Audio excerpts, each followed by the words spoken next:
He's giving you 20% off the DDP Yoga Now app and all DDPY merch and swag. Just go to ddpyoga.com/Jericho. Bunch of new workouts on the app, the ability to do live workouts from the DDP Yoga Performance Center. He's got nutrition tips, recipes, tools to help you track your progress. And like I said, Dallas is offering you this incredible deal on BY. Get 20% off the DDP Yoga Now app and all DDPY related merch. Just go to ddpyoga.com/Jericho. That's all you got to do to take advantage of this tremendous deal. ddpyoga.com/Jericho. That's ddpyoga.com/Jericho. Go check it out now. Get in the best physical and mental shape of your life and do it right now. Hey, I'm Emmanuel Acha, host of Beyond the Film Room, where we take the muzzle off the mouth of premier athletes. Every Thursday, join me and your favorite sports figures as we tackle the uncharted topic of sport and discuss the far-reaching impact outside of the stadium itself. Download episodes every Thursday at PodcastOne.com, the Podcast One app, or subscribe at iTunes. Talk is Jericho. So I had this idea, because I've said for years, when I first met Ambrose, we worked together quite a bit last year. It was a great experience, but do you remember me saying you remind me of Jeff Hardy? Ronnie's told me that all the time. True? Remember, we've never crossed paths and never met. But I get that actually quite a bit.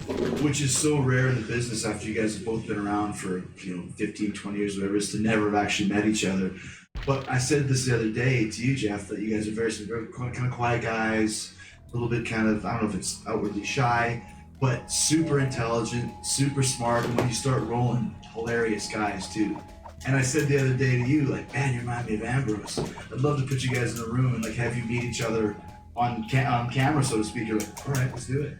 Yeah, for sure. I've heard it so much. Like, man, if you ever go back to the WWE, man, I got to see you and Dean Ambrose, man. That'd be the matchup of the century, So I've heard it a lot too, the comparison. Just from a personality standpoint, as well. And it was funny too, because when I was talking to Matt about it, and it was one of those things where I didn't know you were in the bathroom, in the dressing room. Right, I was on the toilet. Yeah. He was like, no, I'd love to get Decent. Dean and Hardy, and you come out, you're like, yeah, I'd like to do that. I was like, wow, I'm glad I didn't call you an asshole or something. I know, I was waiting on it, but I was doing it. I heard you guys, man. It's always good. That could be a bad idea. Like, hey, you guys you remind me of each other because you're both quiet. You know what we should do? An audio podcast. Right? Yeah. That's what somebody says. It could be a disaster. I said, no, it won't be. Because once they start rolling, they go. But that is the case. It's like, and it's hard. So you've never crossed paths anywhere. That's my knowledge. Yeah, mine either. Yeah, if we did, I forgot it. But yeah, I'm pretty sure we haven't. I met Matt once or twice, like in an indie show or something. But Because Jeff, you never worked like Ring of Honor or anything like that. Not until this past March. It was my first. Well, yeah, years ago when I first started, it was Ring of Horror at the time. Ring of what? Because Willow came out, and then Willow took off his mask, and it was Jeff Hardy back in the conflicted days, extremely conflicted days, and it was a disaster. I mean, they booed the shit out of it. So conflict is that kind of like talking to Jeff Hardy in the lost years? But basically, basically conflicted, yeah. And but then he returned at that Mayhem in Manhattan, like with the Bucks, and it was just incredible. So I did it right this time. Yeah, and it was a fun month. So when it was the Ring of Horror, that you were the Will of the Wisp. It was, yeah. And for some reason, I wanted to do the Willow entrance. And but then somehow take off my mask during the match, and it's just not happening. It was bad. My work wasn't really on point back then. But were you a fan ever of the Hardys team? I mean, kind of coming into the business and for sure. I mean, obviously huge stars, man. Like, so cool. You guys are right back in the mix, man. That's awesome. Like, I really knew you guys would get back. Like, probably thought. If you'd ask me, I'd be like, yeah, don't put it back, man. Everybody come back. But that's the thing, and the funny thing is too, because we were in Japan together when the broken mat. And what was the first one called? The first Final Deletion. Final Deletion. Oh yeah, you're the one that showed me that. You remember that? Yeah. You guys were in Japan? We were in the sumo arena. We had a big show in Japan, and I had it on my computer, and I said, and my rule is you have to watch it from beginning to end. You can't come halfway through, you have to see this whole thing. So I had showings in the dressing room, and Ambrose was one of them. Yeah, I remember that.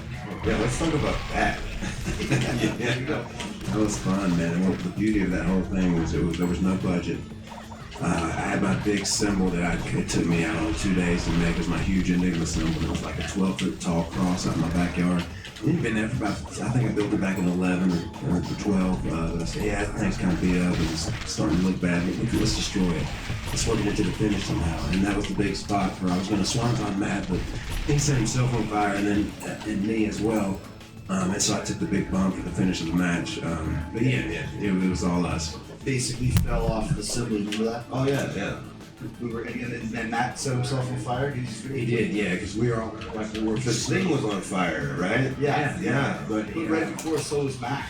it was the fumes. You watch it back in slow mo, and you can see it just the fumes. I guess like because we were just throwing gas, and I've always been like that. Thinking I'm a professional at fire, but like far from. But anyway, and it just engulfed him, man. If you watch it back in slow mo, you can really see it. It was maybe his shoulder and his side a little bit, but then it came up to me, and I took the bump. How high was that thing? 12, 13 So feet. you're basically falling 12 feet onto the dirt.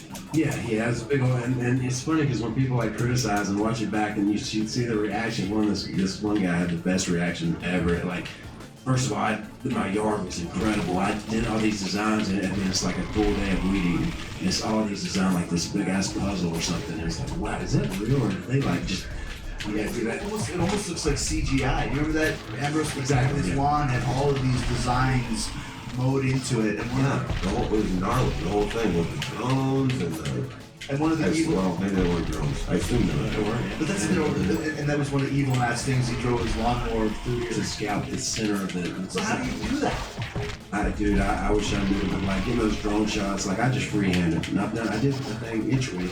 And Happy Halloween, the hardest Halloween deal, and I wrote Happy Halloween and then like 2 or 3 pumpkins, and I didn't know. It looked pretty cool from my side, but then when I saw that drone shot, I was like, how did I do that?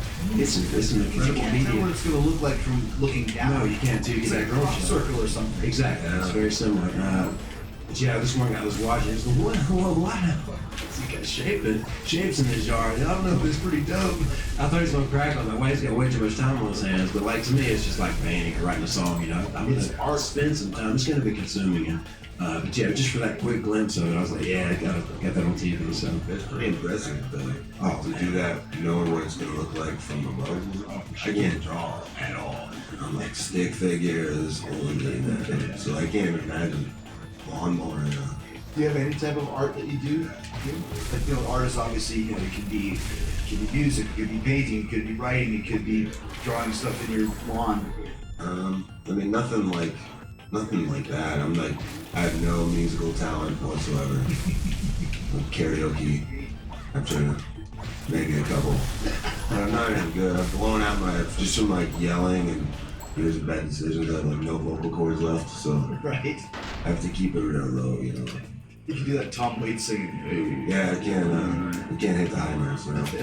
Jeff, you've always been real artistic. I remember even back in the early 2000s at your house, you had that compound. You've always made these big giant statues and all of these, like, it was a tin foil, what were they called? Illuminamis, yeah, they were the Tell Illuminamis. Ambrose what Illuminati is. It started with, just I was making these action figures out of foil, but then I started to get real crazy. I would duct tape all these plastic bottles, whether it be a Pepsi, a 2-liter bottle, or a milk jug or something would be the head. I would just see these visions, and I started building some huge things, man. Like, and you remember pictures of them, and some of them, I started life size, but then I went beyond life size. And I built this, I built this one thing. It was this Centaur, but I called it Swantar. It was this big alien-looking half-horse, half-man thing. It was huge. But it took me, oh my God, 4 months to make that thing. It was just little by little. So I would do the duct tape, and wherever the skeleton would be of it, wood structured or whatever. But then the final cut would be like this chrome aluminum tape, and that's where the whole aluminum came from. Like they wrapped up mummies in aluminum. And then I had their billing, and I never got the paint. We're going to be the by rusters. It was going to be all rusted metal. I still haven't learned to weld good. I'm doing a little bit, but I still want to do that eventually. So is the Illuminati, this giant one, still there? No. Whenever my double wide burned out back in LA, all of them, they went with it. I mean, it took out everything, so that was for sure. The whole thing burned down. Oh yeah, all of them, everything's gone. It was crazy. How did that start? Electrical. It was electrical issues. That's all I could say. Like some wiring issues or some shit. And I'd always heard about it. There were a few other people that had experienced that, but wow, it's a blow, man. You don't have anything but your money in the bank, and you build up your life, and that's just it's tough. But like we rebuilt on that same property, and it's all good now. It's just we were lucky to have Matt there. We stayed with him for a year until we got our new home building. Did your dog pass away? Yeah, Jack and that's No. Oh, that's the worst story I've ever heard. oh yeah, back when we did that. Oh, he was trapped, and just the idea, like what his last moments were like. He evidently passed out from the smoke, is what people say. So it probably wasn't painful. Hopefully, and I just try to think of that. But the saddest thing was about a week, and then the next day I went up there looking for his remains, just to have a little closure. And man, about a week later, one of my buddies went up there getting copper or something out. He was gonna go sell it or something, but he found his remains, and I had to go up there and bury him. And wow, you talk about. Anyway. Yeah, it was rough. And back in the day, Matt, that was a wild storyline. That was all involved in the Hardy. Yeah, it was outrageous. Wow.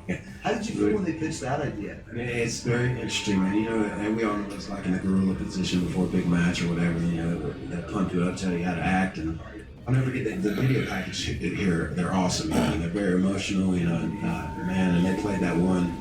And they and Jack was in it, and like just a real sweet picture of him or something. Man, I about broke down. And they were like, "No, you gotta be fired up. You gotta be out."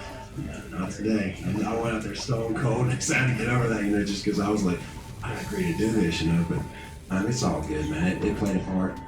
And all the broken stuff with the pet cemetery, because that's a real life pet cemetery I have at my house. It's where all my dogs and pets are up there buried. So we got that in that second little deal we did with the Broken Universe stuff. So.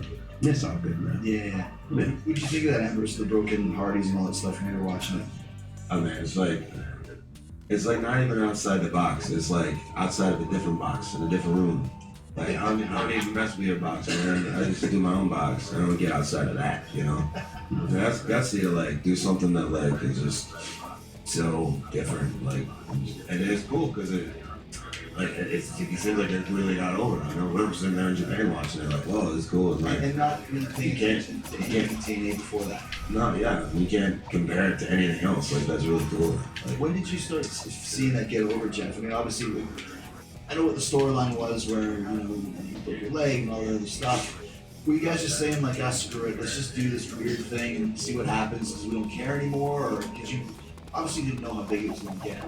I didn't know at the time until because Matt basically said, everything leading up to that final deletion of the matches were great. I mean, we had some, great matches, and I didn't really know what Matt meant by, I want you to do something big to me, I'm going to change, But he watched all these shows like Dexter, Breaking Bad, he loves. I think he took a little bit from all that he watches and kind of created Broken Matt Hardy deal. Yeah, but after that happened, and then he started acting the way he acted, the final deletion and all that. I didn't realize it at the time, but the more I started to even realize how much he is consumed by this character, and just he was. Yeah, exactly, and you have to do that, and like even. Oh man, we just recently did, Tommy Dreamer's show. WWE was gracious enough to let us do it, and man, what a reaction he got. He was on point on the mic, and it's things like, oh my God, you're in the House of Hardcore, Philadelphia. I mean, your reaction is almost orgasmic. And it went crazy. And we were doing a promo for some other match, and just out of nowhere, because I never know what he's going to say, and he said, oh my God, the joy it brings to me, and thinking of the books of youth being deleted. He said something like, we delete the books of youth, the joy is, it makes me want to ejaculate this. It's just crazy shit like that. And I was going, oh my God, this is nuts. But it's so entertaining to hear him just go, because when I do with Itchweed, these other alter egos, I mean, it's tough, man, staying in character, especially when it's like that. Advanced and beyond. It's like the redneck, and Willow's kind of like Itchweed's the weed eater guy, and kind of redneck, just wild, man. And Willow's kind of the satanic, demon, witchery, devil worshiper or something. I don't know, but witchery, exactly, something like that. And then, I just, man, like when Matt did your podcast and full character, that was pretty impressive. He did, like, he did the show, and it was a full character for 60 minutes. He's completely broken that guy. I know, Which was awesome. The only guys ever done was Santino did it as Santino for 60 minutes once, but then Matt was so locked in, very committed, like you said. Melissa's that on Drive. Yeah, it's good. Because that's when he came with this whole backstory, and he said that he knew my grandfather in another life, and he goes, yes, he was a lumberjack. And I started laughing so much. I was like, keep going. So yeah, but then he talked about the total commitment of it, I was gonna say when you come up with really cool new stuff like that or anything original, a lot of times I feel like it just comes out of just messing around. Like you were saying, did you know that was gonna be good? Like I don't know how big the plan was. But I can see you guys just like starting like, let's try this. What if we had some drums? And we go through the yard, and then it just stuff like that. You just messing around like maybe they didn't really care if it worked or not. But, you know, Yeah, but and that's when it turns out to be cool. But, So it's the best way. Because like you said, man, I thought the drums were CGI. But those were It was actually real, man. All miniature little drums. The ones I was hitting with the guitar, they were all like cheap miniature drums. And the Vanguard one is the expensive version, and he got so. I mean, he's the most over drone ever. I mean, I would walk out with him, and he got just this huge. Oh yeah, the Vanguard one. And we were chanting that, and just it was insane, man. There's something so powerful with that whole thing. But I think where I was getting with that symbol that I made out of wood, you know, that I was willing to destroy it just for the benefit of, you know, a great segment. And so then I said, oh wow, we did all this cool stuff, and the Lake of Reincarnation is in the back of my yard. And we did the Scooby-Doo finish with that, which was great. Like I went in as Jeff Hardy came out as Willow, you know, with the umbrella. And then Senior Benjamin took me out with the taser. Then they go back to Pin Willow, Matt goes back to Pin Willow, but then he takes the mask off and it's Senior Benjamin. And I mean, it was just such a good boss finish. And it was a Scooby-Doo finish. And, yeah, right on. Then, so we're right into the main thing. Then I was like, okay, what do we do this next year? We gotta, you know, top yourself. You gotta raise the quality. You know, be more impressive. So that's when the Pet Cemetery came into place. And I spent like a whole week, like, same kind of wooden structure, crosses, and man, just building it with the Lowe's. Bought a bunch of wood, built, cut, painted, you know, went to Lowe's, like, and built like 22 little tombstone type things. So before that drone shot looked incredible. oh, like you like in the cemetery. Yeah, and I dug, you know, 3 graves with I'd rented a little backhoe from my local rental company, and dug 3 graves when you had decided you had Senior Benjamin shoot me dick in the graves. That would be amazing, but it all came together so grand. You guys did that all on your own.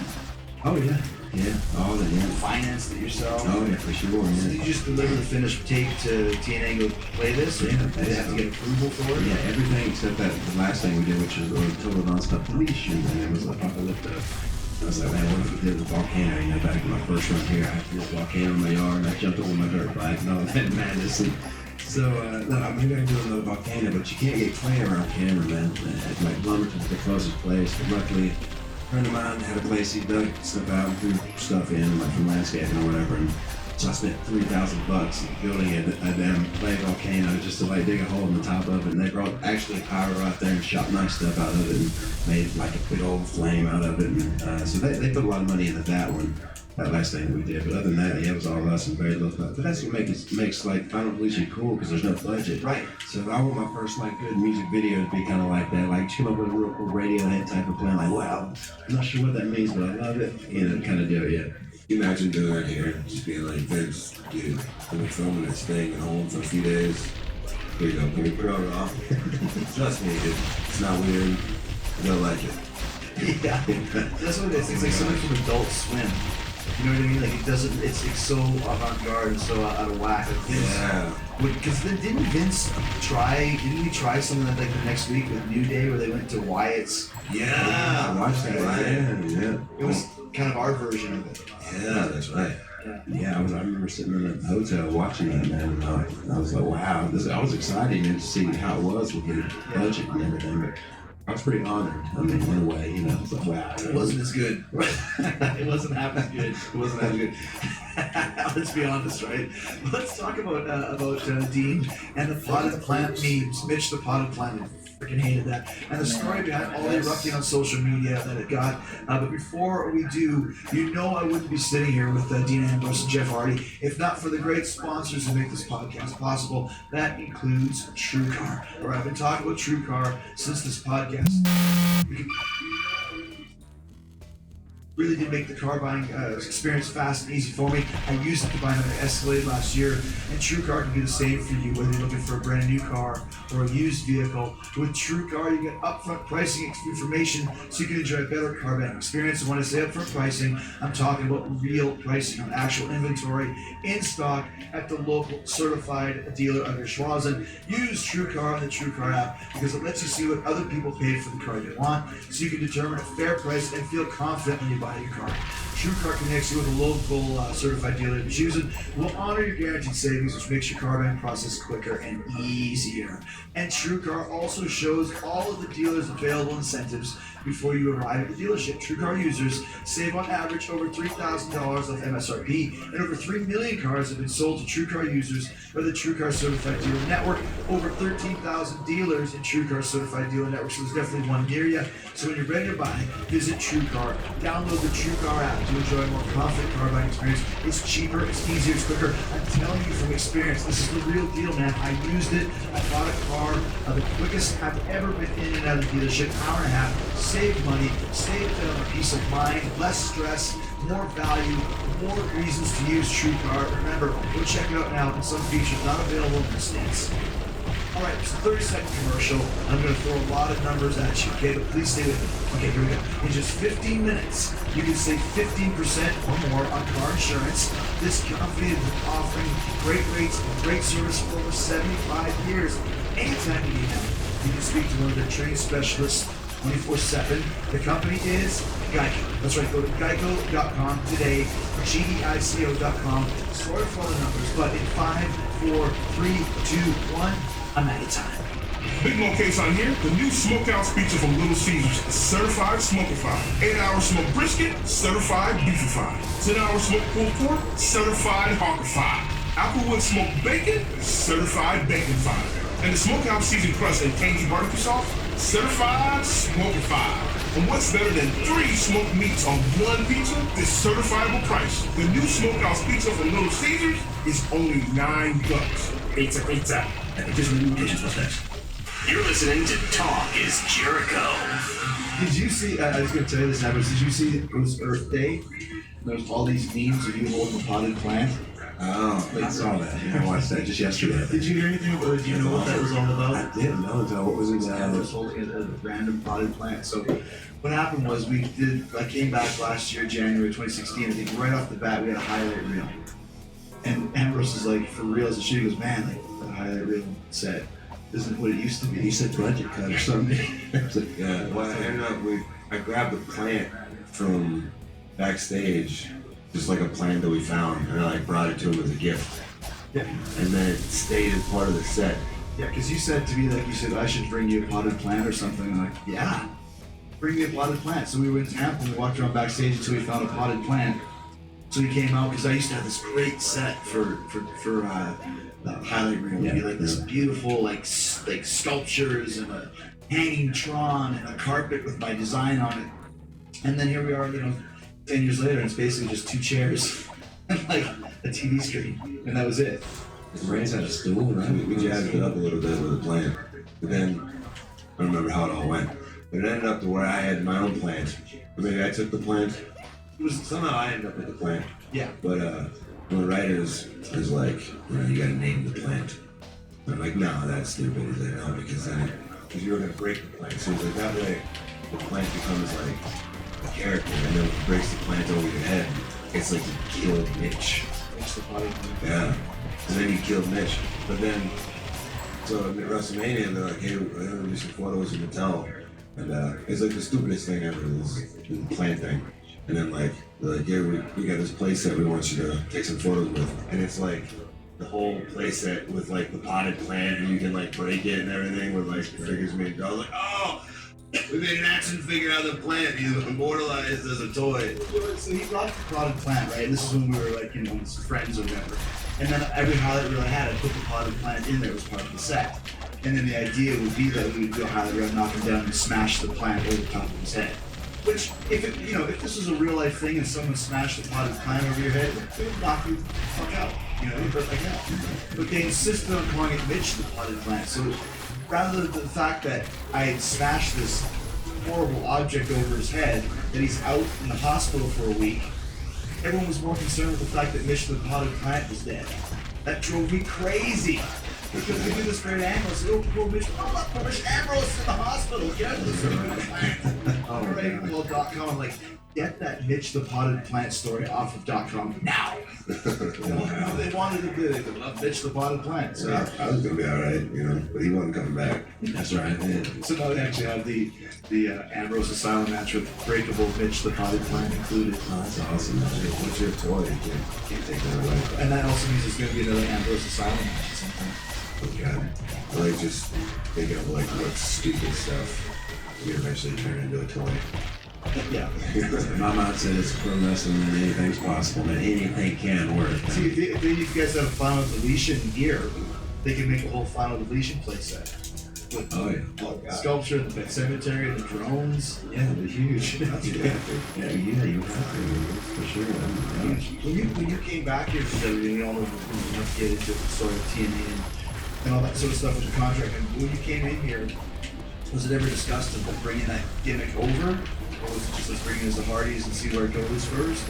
No, because we did the Ring of Honor pay-per-view. That's when we got the whole cease and desist letter, And so And then what happened? They said you can't. yeah, they said we can't. If you use it, we're gonna sue you, or and sue like Ring of Honor or whatever. I think Dish Network are the only. They didn't air the pay-per-view because of the threat or whatever. Yeah, but it was so because it said the Broken Universe characters were specifically developed for Matt and Jeff Hardy, and that was so far from the. There was no. Yeah, no, and even Billy Corgan, I love Billy, man. He was right out there with us, man, throughout 2 long nights of filming. Like Smashing Pumpkins, Billy Corgan? Yeah. He was at TNA for a while. Because he almost owned it, And I think, honestly, I'd probably still be there now if he would have still I wish he been. would have. Yeah. I think it would have been better for the company if he was like one of the president of TNA, big investor, and actually tried to buy it. Oh, wow. Yeah, but then something didn't work out. I don't know exactly what it was, but there was just too many uncertainties there, man. Was he a pretty creative guy? Yeah, he had good ideas, yeah. He ran an indie promotion to do that. Resistance or something. He had some influence in the. Yeah, Delete or Decay. He wasn't part of Final Deletion, but Delete or Decay he was. And he had a lot of input, man. A lot of good ideas. And he, just like all of us, we throw it out there and see if it sticks. And some were good, some didn't work. And, man, this was the one where I did my symbol in the ground. This was another big moment from a creative standpoint. I dug a trench in the ground, another kind of freehand, I blew myself away by how I did this, and I dug a trench and that's my symbol, again, the same one that burned the Final Deletion. It was huge, and so we trench it with gas, in the trench, and then I light it on fire so it appeared as if Vanguard 1 was shooting rockets at, or lasers at Steve and Abyss or whatever. But anyway, it ignited the flames and the symbol lit up like this, like God was drawing it. And Billy was out there, so I went crazy. This is like 4:30 in the morning before the big Joseph Park, we had like a reincarnation spot. But man, it went perfect from that drone shot, and we watched it back, and it was just, man, it was awesome. Billy was right there with all that. He was like, well, you got to outdone yourself, Jeff. And I was mad thinking, what a payoff. All that hard work. Sure. Also, you're doing your own. So yeah, and then Abyss went into the Lake of Reincarnation, came out as his alter ego, Joseph Parks, which was hilarious, but he was afraid to go get all the way under that nasty ass water. Man, Billy was out there, and I'll never forget it. We were all hilarious, we were so tired. And he came walking out like half wet. The rest of him was dry, he wouldn't shave all up and stuff. And he's all right. He goes in as Abyss, and he comes out half dry as Joseph Parks. And so I was like, this is not gonna work, I'm not drenching with water. It was okay. Yeah. I go all the way, when I do something. I've been in that nasty water too much. But yeah, man. Do you remember when we were in Iraq and we stayed in Saddam Hussein's palace? They were taken over, and remember those lake? Oh yeah. You jumped in that lake. Oh yeah, I called a pass from running. Yeah. Because they said, do not go in this lake. It's man. toxic water. And 20 minutes later, there's Jeffro swimming in the lake. I still have a fear that something's lingering inside this land dormant in me. Because I was going, man, there's probably dead bodies in there. So Oh yeah, sure. oh, sure. But then, we were just talking about that last week, me and Truth, and he's like, man, you caught that ball though. Yeah, It we was got so that stupid, ball, yeah. so stupid. Did you ever go to Iraq? Did they stop doing that since you got here? No, they did the tribute, just Yeah. at like bases here. That'd have been cool. I would like it. It was a good time, actually. It was fun, We went like 3-4 years in a row. Yeah, Which was good.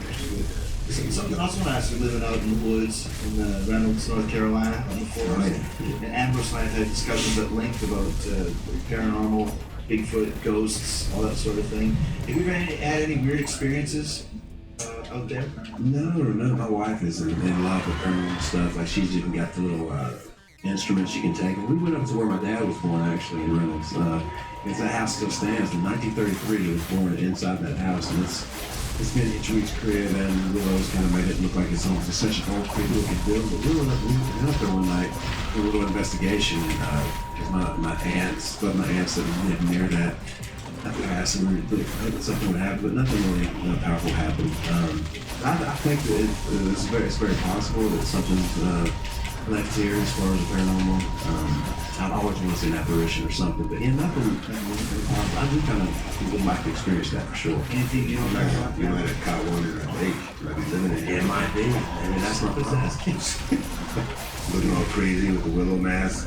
Is he in a mask or did he really get taken over by the demon? Right. Oh my dude.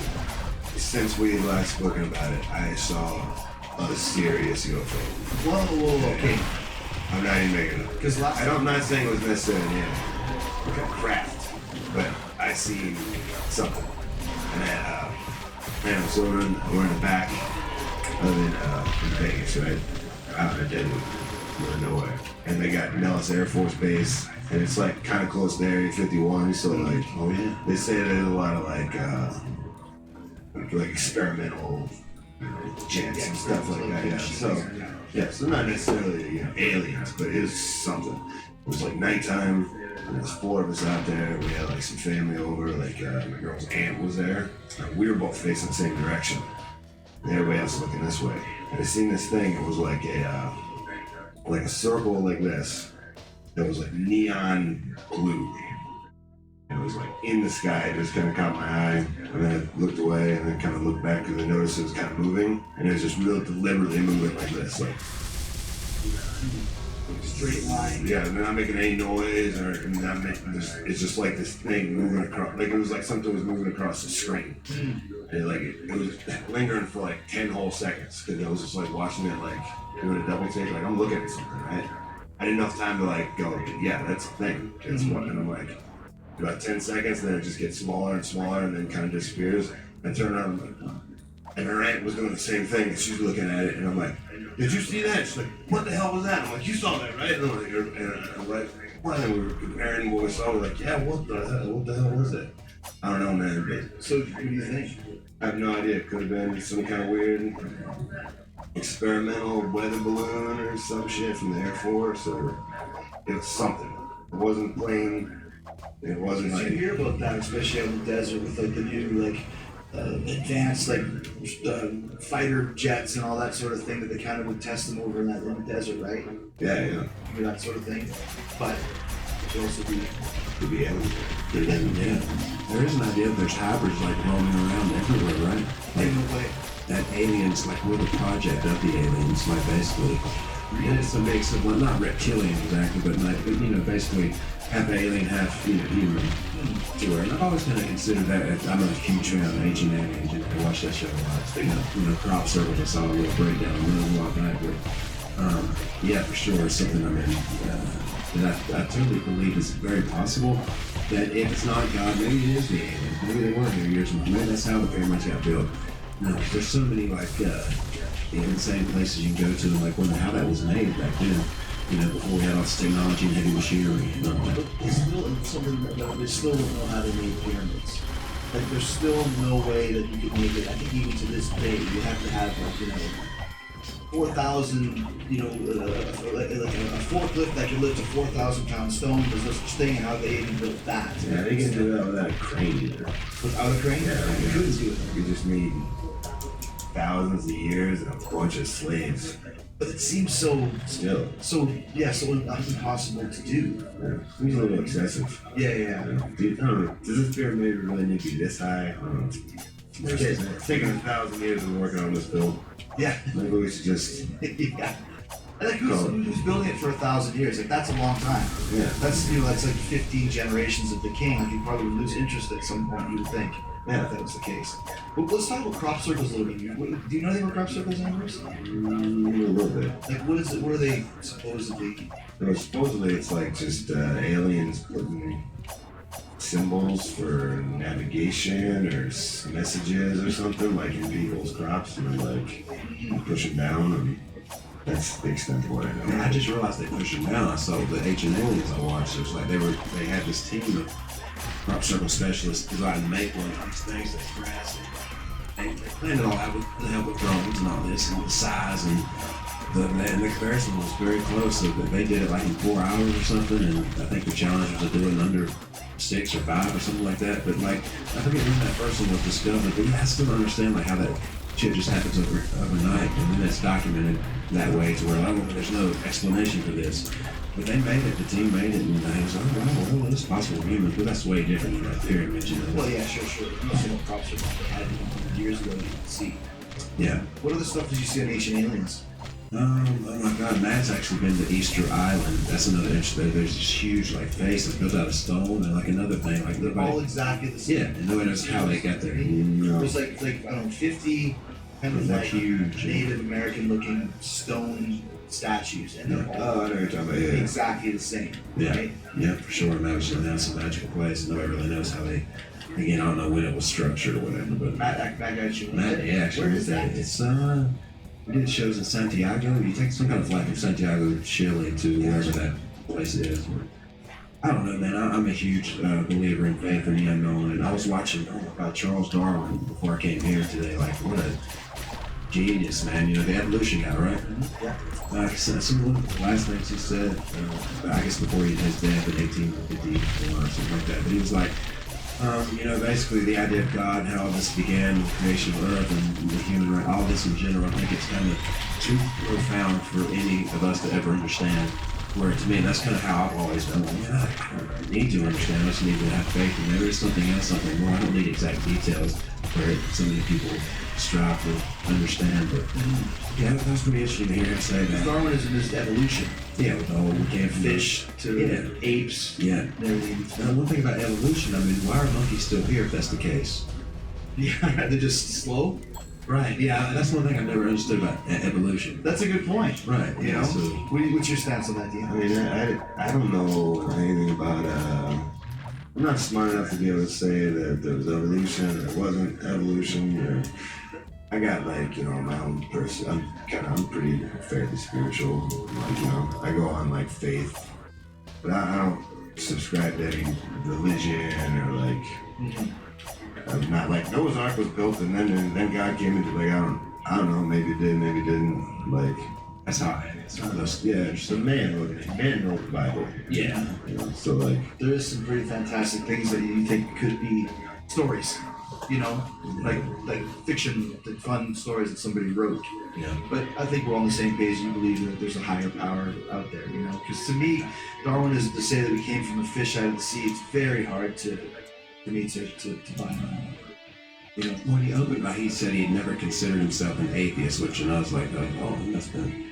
And I was like, oh, wow, that's kind of cool that you never really consider yourself that, and you are up to the fact that you'll never understand, like, until you actually die, or you die for good, I'm still not certain about it. I have a good friend of mine, he's had heart issues, he's a non-stop smoker, he's, I don't know, 50-something years old, but what a great dude. But anyway, he just will not quit smoking, and he's the kind of guy that's told me he's died about 3 or 4 times, and I'm not saying it's not true, but and I was like, wow, God, but to me, when you die, it just seems like, but maybe there is that experience of that glimpse of what's next. So he's died like on an operating table, or Yeah, from heart attacks and shit. What did he say that he saw when he died? The same old thing, just like the light at the end of the tunnel, something, strange. But I have very vivid dreams, and to me, it's kind of like the closest to, a visit we have with that other side. The Dreaming? Yeah, dream. Yeah, for sure. It's basically pretty close to.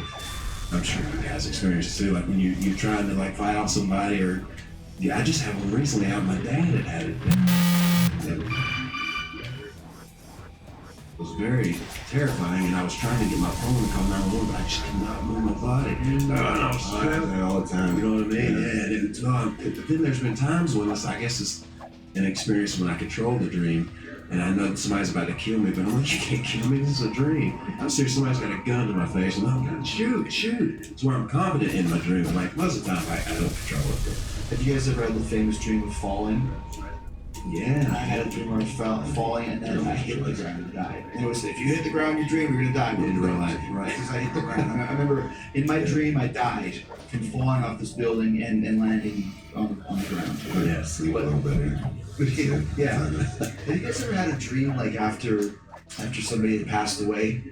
Like that somebody, like almost like a visit? Yeah, That's one thing when Stuff like that happens. Like, yeah.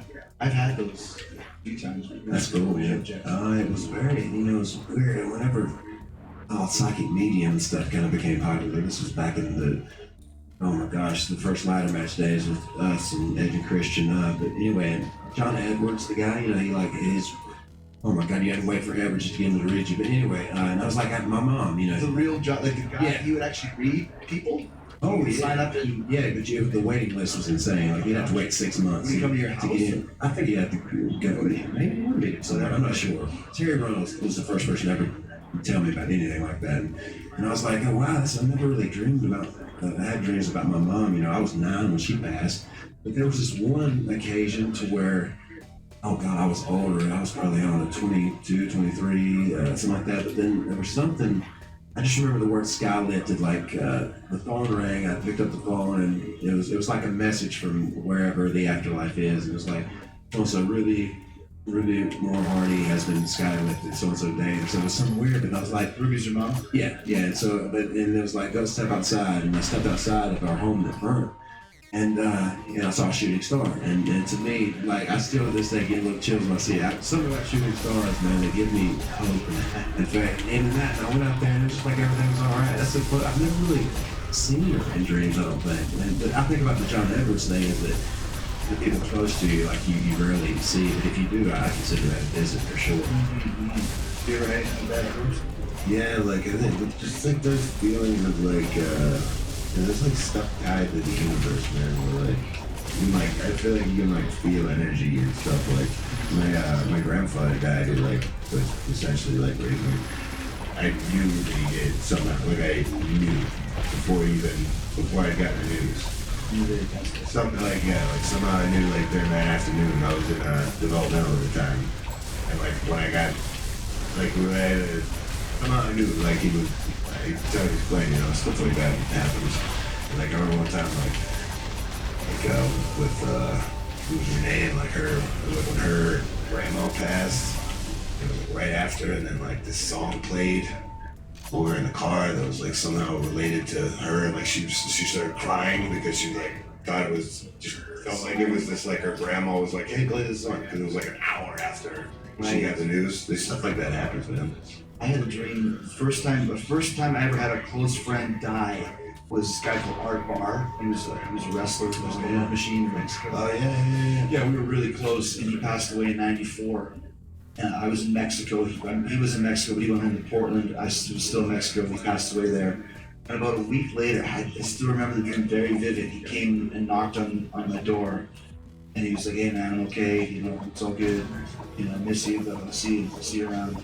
Oh wow. And I remember that like vividly. And it's it's just a dream, and maybe it was, but it was more than that. Sure, yeah. And then the same thing happened after Benoit passed away. Really? Whoa. Me too in a dream. Oh, that's Told me kind of similar things, and they gave me some advice that I'll keep to myself. But it was really more than just a typical weird dream. It was real. Yeah. It was real stuff.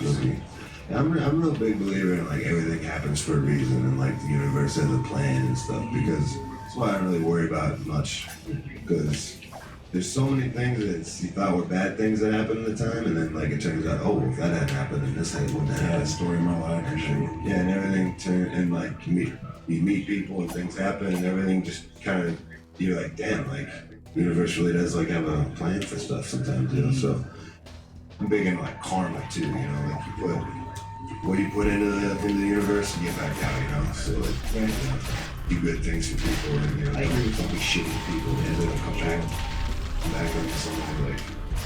But that being said, I seen these flying fish on Discovery Channel or something. Yeah.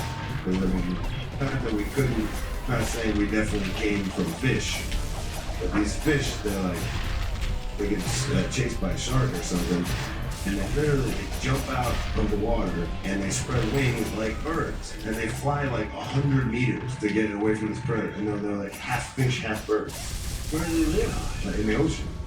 They're like flying. They're species or something? No, like apparently they've been around. Like I've heard of flying fish, but I didn't realize like they really fly. Like they get right out of the water and like seagulls. And I'm like, man, evolution is crazy. That at some point this fish was like, God, I keep getting eaten by this shark. Let's grow wings. Fly out. Yeah. But that's what I mean, but there's a lot of that sort of stuff, and I think even just kind of to wrap up this part of the discussion, I think a lot of times people are very, not just blown up, but egotistical to believe that, okay, this is the only planet that has people on it, is living, intelligent life forms, and then when you die, nothing happens, and that, there's no such thing as ghosts, there's no such thing as weird creatures that we've never discovered. I find that so arrogant and so stupid. How could you think that with this giant galaxy that we live in full of different stars? That's not fun either. Right. Yeah. I want to find a freaking Bigfoot, man. I want that thing to exist because that's fun. Yeah. Way more fun. Anytime there's a Bigfoot sighting, we send the pictures to each other. Oh, that's And it's crazy. usually like, there's some, that one in Russia that I sent you, that was pretty creepy, where that went across the snowy road.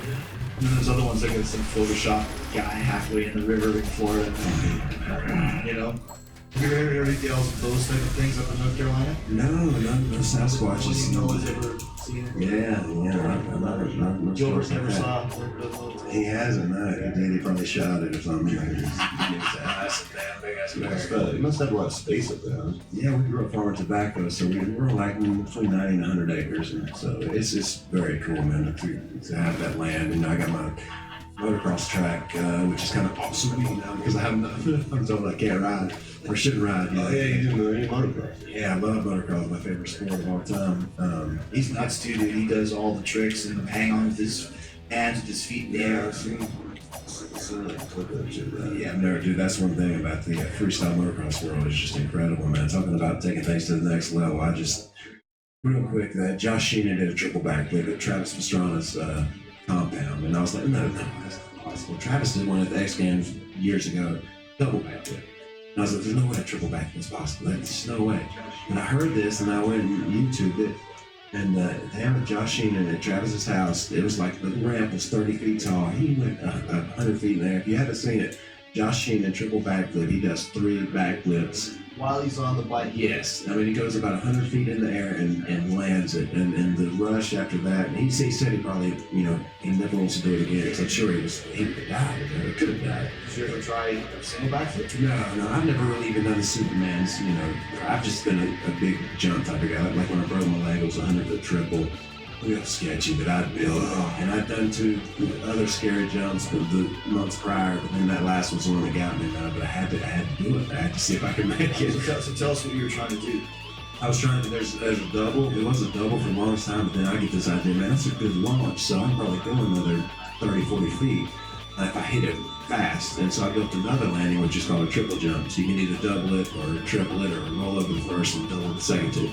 And so I just, it was driving me crazy. I just had to find out, and man, I came up short, and all I remember was just seeing that I wasn't going to make it, and it was just like, you cased it. I guess. Bam. Basically, my like leg just just like snapped. it's like oh yeah.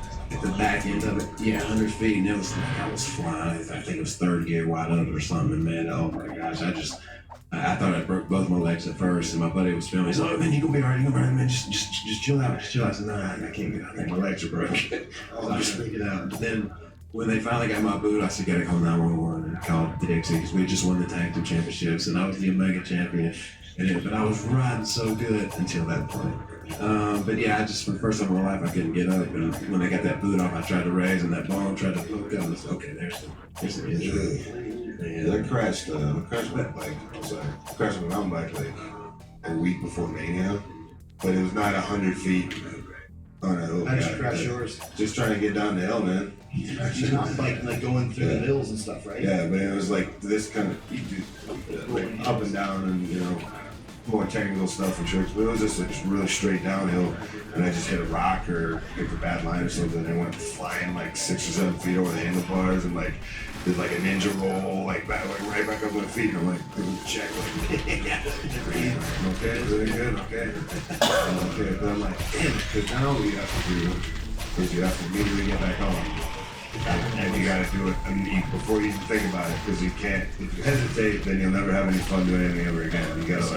You gotta get over it immediately. And so I'm like, God damn it, this is a good idea. It's a week before me, but now I gotta do it again. Right. Just to make sure. It is weird though. Like I do a lot of snowboarding. Every year I go a couple times. And dude, I used to be like, I watched some videos in my early 20s. I would take any jump, triple black diamond. I don't give a shit. Now I stick to the greens and the blues because I don't want to fall. I don't want to take any chance of breaking anything. It's like I pulled back. You never have, Jeff. You're still exactly the same guys you were. Right. Yeah, and doing that jump that day, I was like, I am kind of like that in the ring. I'm like, I'm not gonna hesitate. If I'm gonna do something that scares me at WrestleMania, like which is the 14th of the ladder, just to have that feeling, and because I don't want to hesitate and then get hurt on something stupid or little. But anyway, I watched some Red Bull TV and mountain biking yesterday. It was downhill. There was the GoPro. Man, he was just flipping and hitting these huge launches, and it was like a run downhill or something. It was incredible. And even with the snowboard, I saw some of these jumps they're making nowadays are just so huge. It's insane looking how massive this stuff is. But yeah, it's back to things happening for a reason. When I did break my leg, it's kind of cool because that's all the broken stuff. Broken that happened. Yeah. So there is some truth to that. Sure. I kind of feel in my life it feels like it. I love the brother Nero too. Your real name was Nero. Oh yeah, That's great. The coolest name, like the Roman. It is cool. Yeah, he's dope, man. It's dope. Did your parents? My uncle, I got it from my dad's older brother. He was Nero Wilson Hardy, I think, and I was named. I'm glad I was named after him for sure. And Nero, he was the emperor that started attacking the Christians or something, right? And he was bad dude. I don't know. I think it's when Rome started burning or something. Was it Nero? Yeah, the fiddler that played the fiddle. That's all I know about him, basically. Yeah. So Lynch. Yeah, it's cool to hear people chant even here. So hopefully one of these days I'll get to emerge as I think Brother Keith. Brother Keith. That's pretty smooth. I don't know. What's your real name? Brother Dave and Brother Keith. Brother Dave and Brother Keith don't have the same.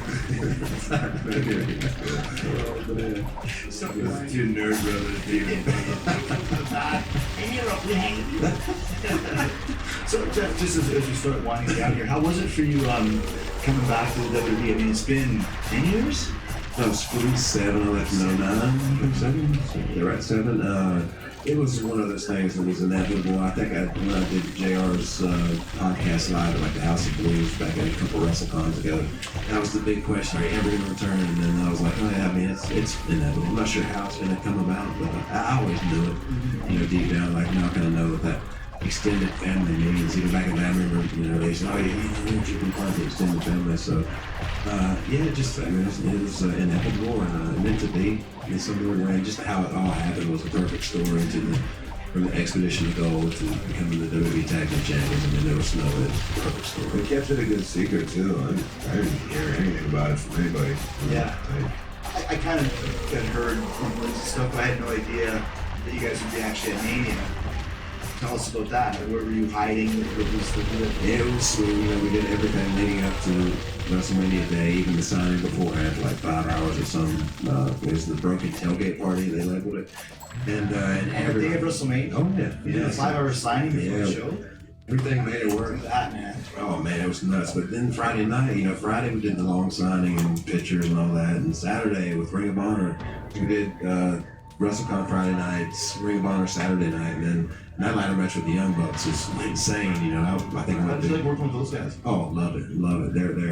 They're so ahead of their time. Have you worked with them at all, Dean? With the Young Bucks? Yeah.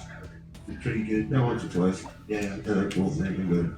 Very acrobatic and creative. And yeah, man. I'm pretty sure. I know I went through 2 tables and we broke about 8 altogether, and I took at least Saturday night before Mania. I took at least 2 ladder matches in a row. Yeah. Right, and this was like a 30-minute. It was pretty intense, man. Those guys, Ring of Honor line of match. yeah, they go off, man. And I didn't have hardly no offense, I don't think at all. I was just taking super kicks and going through tables. And Meltzer drivers. And mountain drivers, yeah. And we brought the seesaw spot. We just saw Christian this past yesterday, no, the day before yesterday, at Tommy Dreamer's show. Okay. And it was cool to reconnect with him. He's a great guy. Same Hilarious. Oh Very yeah. sarcastic. For sure. We brought the seesaw spot back, and he basically we went into it a different way. I took a super kick. We do this up and up spot, a super kick. It's awesome. Down. We get over to the seesaw. Nick just springs over, does that Xbox gimmick, where he just sits down and he throws the ladder down and it knocks me crazy. Did it catch you? No, I protected You myself. gotta be careful with that, man. I lost 2 teeth with that. Yeah, it's ain't like Joey Mercury. Yeah, Joey Mercury had a bad experience. Oh, the Mercury face thing is the worst. I mean, filleted his face. Yeah, blood was everywhere. That's on that seesaw spot. Yeah, for sure, man. But yeah, like a man's up there. It was, all that, the whole month of March, basically, because we knew after our contracts expired with that other world, basically we knew we already, been through all the deal we had to go through, and we just had to keep it a secret, and that was so hard. Like that day of WrestleMania, I was just smiling like crazy. Well, we'll see you tonight. Now I'm on the first flight out of here to Reynolds, and man, even like interviews Friday, Saturday before, like with these people, like guys, I even said, oh yeah, we're gonna be in Ring of Honor through the summer. I'm gonna talk to them about doing the rock show with them. I was just saying all kinds of shit out there. Yeah, and but yeah, just the, it's kind of like a good surprise birthday party is the way I look at it. Sometimes it's okay to lie in that manner. But it was a huge reaction. Oh yeah, When Joe, we were out in the crowd, just because we wanted to hear it. It was crazy. Yeah. And they played your old ass music. old ass music. Yeah, I love that music too. Oh my gosh, I love it. I love that music. Yeah. Your reaction was like, you know, say, That old ass music, I can't believe we had to go out to that old ass music, but I get it. And I probably sick of it by now because you had to listen to it for 20 years. oh my god, plus that's like One of the best songs. and it's Ghost Hunters I've seen like all these other kind of shows, like, what do you call that music? You can choose. Still music. I think it's they use it as bed music maybe or bumper music. Yeah, I've heard of a lot of different things, but they still it's kind of originated with us. I So, guess. see, for you guys, you're thinking like for people here, like even me and Ambrose were like, gosh, I haven't heard This is great, exactly. It's exciting. It's like when you hear Sexy Boy or you hear like Kurt Angle's theme, like when you see it in the arena live, it's like, oh my gosh. Yeah. Oh yeah. Music's a big deal, man. It's important. It really is. You have to have the right song. I understand you saying that, Jeff, we get it. What took so long? Right, yeah, but I get it. And watching it back, it was perfect. I mean, Yeah. seeing the symbol and then it was great. Little Day coming out there it was great. I don't know if you would agree, so I'll ask you. Would you think that you guys had all the success doing the killing each other on the farm and all that? I think ultimately, you think like the people. I think so, yeah. There's something like that where like, I agree. yeah, you wouldn't want to see Ricky and Robert fight. Yeah. It just would feel weird. Yeah, for sure. And that happened when you guys did work each other in WWE. I remember it never really, I think it didn't get over, but it was never the same, like, the reactions with everything. Yeah, because the bottom line is people really don't want to see that. I mean, it's cool for us, like Brett and Owen wrestling each other. Usually we love that, and actually first to get to do that at Mania, back in the day, it was awesome. But yeah, that's the bottom line. Is people really would rather see us together instead of, Talking about music, did you have any input in your music, Ambrose, when you came to WWE? No, I think I scanned for a few different ones, like when I was in developmental and picked one or two. But when we did like Shield, we just told them kind of what we were thinking, and what's his face guy wrote something, and then we did the It's a space guy. Tim Johnson. yeah.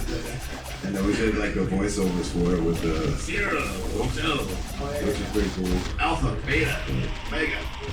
And when I got the music I had now, I just was in the ring one day, I beat somebody up or running somebody off, and then they played this music that I'd never heard before. I went, do I have new music now? What the hell? I guess I do. And I don't know, I like it. It's good. Yeah, it's like, it's got a good first like 4 seconds, and that's the most important. yeah, people know. Yeah, for sure. Hear that. The breaking glass, the yeah. break the walls down, if you smell what the rock is cooking, that sets the tone for the entire rest of the song. Oh yeah. How's it for you being back on Raw? It was a little weird. Because I'm very getting used to SmackDown, man. Like, I did not expect to be switched. I heard there were going to be some people switched, and I was like, that's not going to be me. I was in Utah. Sonya was hiking in Utah, and when I was going to be there till like Sunday or whatever, and I got called and had to leave and fly in early. So I was like, I'm going to roll? No way. Like, I thought I was just SmackDown guy. I didn't know. And it really is like two separate companies. Like it's like I haven't seen you. I mean, we worked, gosh, every day for 3 months. Yeah. I haven't seen you in like 6 months. Or Miz or AJ, same thing. It's just, it really is. Dude, how are you? I was pretty happy with what we were able to do on SmackDown. It was like one of the best, most fun runs of my career. Because it was like essentially a new show. Because now it's live on Tuesdays, so it's a new show and even though it's still SmackDown, it's like a new thing. And it was live, and it was kind of a new roster, so like we started doing house shows on Mondays, and we built it from like we literally have seen the houses rise every night, you know, like And ratings too. yeah, I guess so. Like we kind of built it into something that was cool, and I think everybody over there took like an ownership in it. I know I did. I was like, yeah, like you know, blue team, you know, like that. So you know, we wanted to the next chapter in the book, you know, but it was a good run. Got one last question for both of you. Dean, tell me about the when we did the angle where you tore up my jacket. Oh, I took it out. It was fun though, because I remember, so I had the lighted jacket, and I noticed these kids in the crowd were having it. So what are they getting? So they were getting from this company in India. They cost $500. The real jacket cost about 10 grand, I say 15 grand. They just cost a good chunk of change. So I bought one, and I just kept it in my house, and someday someone will rip this out. I was supposed to work with with Roman, and that got switched to you and I. was like, well, it's even better for Ambrose to rip the jacket. So I pitched it to Vince, and he was like, oh, it's great, it's great, it's great. So then we actually go and do it, and also do it with the dark, or what did you have to do? What did we do? Your music hit, and I came out with the jacket, and I did the Jericho entrance. Yeah. And you were already out there and saw me, something like that. But it was kind of cool because I got to like do the full Jericho entrance. Everybody thought I was Jericho, so it was like, oh, cool. Like, And they wanted you like yeah, it's like going to Chris Jericho fan camp. Yeah, be Chris Jericho for a day. That was pretty cool. Wanted him to do cartwheels down the apron, down the rampway in the jackets, just to show because the jacket's lit. Oh, wow, yeah. Now do cartwheels. But we were scared because the jacket was like kind of turning off and Oh, it was very Very cheap. very cheap, right together. Yeah. So I was like, I don't know if I can do cartwheels. Bad idea. Yeah, it was cool. I thought it was funny before we even did it. I was just thinking of you just yelling, "You owe me $20,000, Ambrose!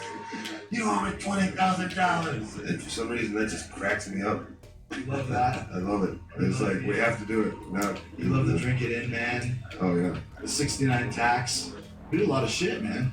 We do a lot of stuff. Oh yeah. Yeah, we're gonna be on house show. You crack like it's crack me up so much. 69 tax. He's all scrunched up, yelling at me. Ambrose asylum match to the cage match, all these gimmicks and stuff hanging from it. And Ambrose wanted to do thumbtacks, right? Yeah. And he pitched the Vince, and finally he approved it. And finally, I went to his office and would not leave until he just agreed. So they agreed. And he kept me getting, no, come on. So No, come on. No, come on. how did you finally convince him? I literally just wouldn't leave. I just kept on coming. I was like, they're safe, they're stupid. I was like, Vince, these marks, they're stupid. Guys like me and you, we're smart. We know it's safe. Finally, he was just sick of me being in his office. He was just like, Jericho came in. Yeah, that was his idea. Fine. So then I'm thinking like, okay, listen, do you want to go in thumbtacks? You go for it, man, get on. And then when he gets the approval, the finish of the match is him going over, and then I'm like, you can't go in thumbtacks and win. Thumbtacks has to be the worst thing. That you get thrown in thumbtacks, you're done. So then I realized, holy shit, I have to take the bump with the thumbtacks. It's the only way. It's the only way. Yeah. And I'm like, oh my gosh, this is just ridiculous. I really screwed you over there, didn't I? Yeah, thanks. But it's one of these I've never taken a bump in the thumbtacks, never have. Never do it. Really? Wow. So I'm glad I did. It was pretty scary, the thought of it, more than actually taking it. It was like, it wasn't, I mean, it hurts, but it's not bad. Yeah. But the thought of it, like when you had me, I went for the code breaker, you caught me, you're gonna slam me down, I was like, as if you're gonna jump into a cold lake. And as soon as you jump in, it's, We don't get to have those moments as much. I love those, like, that feeling right before you're about to do something really Yes. dangerous. Like, you don't have that as much in WWE because everything's great, safe. Even when we do the stunts a lot of times. If it's not something that's like super high, you know, you don't get that like feeling of like, oh god, this is really gonna hurt. You know, right? Which is an addictive feeling, even though getting hurt sucks. But if you're, you know what I mean? right, If you're about to Jeff, and you said it earlier, WrestleMania did one where it was like breathtaking, possibly dangerous, and then you still get. Oh, for sure. There's a huge difference between like chemical dependency, addiction, and then there's pro wrestling addiction. There's a difference. Because as Matt has tripped me out with his, basically he at one point controlled my addiction of being my spot monkey syndrome, basically. Because deep down I am kind of a spot monkey. I really don't know how to wrestle. I just do stunts. But yeah, Spot monkey. oh man, yeah, the way he says you indulge in your addiction. Sometimes he would let me, sometimes he wouldn't. But yeah, he's different. When you worked with Claudio last week, I was like the first time I seen like, what's on Raw? Like everybody was on the monitor. Like everybody was like, oh man. Yeah, we were excited to Jesse see said, that. all right, let's see this. And I was like, I stuck around. I was like, come on, let's see this. I'm done. Yeah, he's intimidating, man. He's like a freakishly athletic dude, and just working with him on the house and the singles match. Oh yeah, doesn't it piss you off? You're just like, Yeah, he's so. Exactly, running up the road. we live in the same species. Right. Yeah. And even we were in China, and there's a ping pong table, and he gets ping pong. He's like the best ping pong player. He's like the best athlete in anything. He can jump, he can run, he can swim, he can do springboards, he can play ping pong. I was like, Yeah. maybe. He's got one specially designed, and maybe not. Jeff, just lay it on me. I know you got a pin on. Cesaro's a reptilian. Reptilian. Wash your eyes. I knew we were gonna come up with something. See, that's what it was. There we go. It's gelling. Gelling. Oh, Tell us gosh. about Pure Oxygen. After all these years of being in the band and kind of dabbling in it, now you guys have a record coming out. Yeah, for sure. Procession of the Equinoxes will be out end of May. I just finished typing up all the lyrics all strange on my phone. Normally I would write the lyrics with my handwriting and do all these little sketches, but it takes so long to do it real neat, So this time I typed it on my phone and just sent them off. So yeah, we're real close, and there's 14 tracks. It's the longest album I've ever done. It opens with a spoken word, very afterlife-ish, the type of deal, and then ends with a very kind of dark spoken word. So it opens with spoken, ends with spoken, and the in-between is like from everything. I mean, it's a roller coaster of emotion. I mean, from the dark and then light. And it's got a little bit of everything, and I'm extremely proud of it. It took a while for this one, but yes, our third band album, and I just can't wait for it to get out there. It'll What be kind of tunes is it? it's abstract rock. I can say, it's very alternative. Basically my biggest influences, Pearl Jam, Tool, Manson, Stone Temple Pilots, that kind of thing. But yeah, it's very modified. I think I've kind of found my way. I'm still trying to control that voice a little better because, I did my first live show last March and outside of Nashville, and it went good. I blew my voice out the Friday before. I think I told you about this, and I respect you guys so much how you tour and keep your voice healthy. Yeah, but now I know what not to do, and that's just rehearse, not rehearse too hard. But anyway, I was way comfortable on stage, which made me feel great. I was way more comfortable than I would be cutting wrestling promos. It just felt that natural. Yeah. So that excited me. So hopefully there's a lot more to come after this album gets out. And, Want to do some more touring? oh, for sure. Yeah. Just a show here and there, I want to basically. hear it. I bet it's trippy music, huh? It is, man. Yeah, it's trippy. I don't know if it's. Nine Inch Nails kind of. Yeah. Oh, Nine Inch Nails are a huge influence. Love Trey wrestling, man. That's kind of what I pictured it. Oh, sure.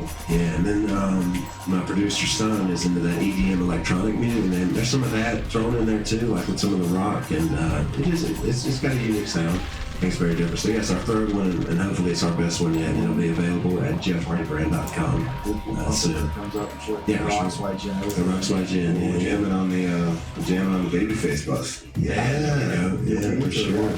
See, now you guys are friends now. Yeah. On the back of the bus with each other. Yeah. And what does peroxide mean? What is it? What does it mean? Well, I don't think it really means anything. I just thought, okay, here's what it means. It's kind of like pure oxygen. It's just spelled differently because I was looking at peroxide. I forgot I was on the toilet again, not carrying a conversation, but I saw peroxide bottle. I was like, oh, there's something cool about peroxide. That word. And it cleans wounds and everything. And oxygen, what if I took that letter in oxygen and did the word Y instead of the letter Y? So that's basically where it came from. And then throw in a question mark as to who knows. Classic Jeff Hardy. Yeah, for sure. Yeah. Me and Darwin, man, we're on the same page. Even in his afterlife. You ever been in a band, Ambrose? No. No? No. Not even in the back? When you were a kid? Tambourine? No, I think in like 3rd grade I tried to play one of the percussion things. I just kind of, I don't have the attention span for like, I don't have the rhythm, like I can't figure it out. Yeah, it's brutal. Can you play the guitar? Yeah. Oh, Guitar, bass, drums, basic rhythms, but nothing great, but I can hammer out demos if I have to. Yeah, same issue with me. I feel so uncoordinated, man. I can play a few chords, but I can never like play the whole song and sing at the same time. It's just, I just need to stick with it. Yeah, stick with the sing. You got the vibe too. So. Yeah, for sure. I'll stand by the stage and just, yeah. There's no karaoke deals on the network these days. But I mean, They should. Yeah. Karaoke show on the network. yeah, a lot of people love that, man. Well, there you go, dudes. We got to meet Jeff Hardy, Dean Ambrose, first time ever. I think now we have to go do some kind of stupid meeting about apps for our phone or something. So great, another app. All right. The world needs that. Okay.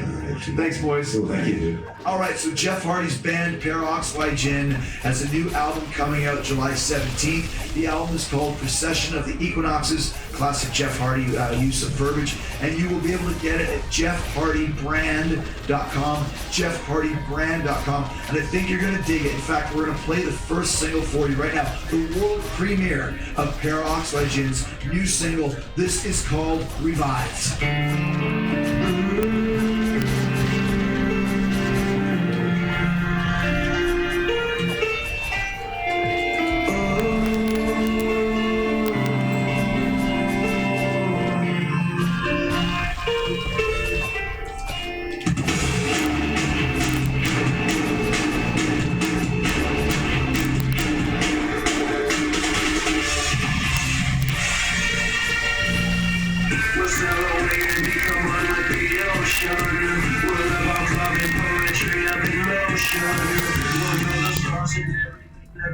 Damn, that's fucking loud, man.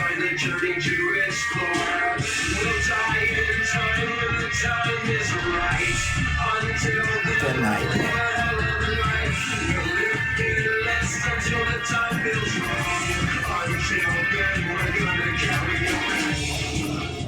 Like we've never lived before. Fight the hate we must endure. Like we've been reborn again. Searching for the unique blend. Tears off when times are down. I will always be around. Knowing you are by my side. But when I need to be revived.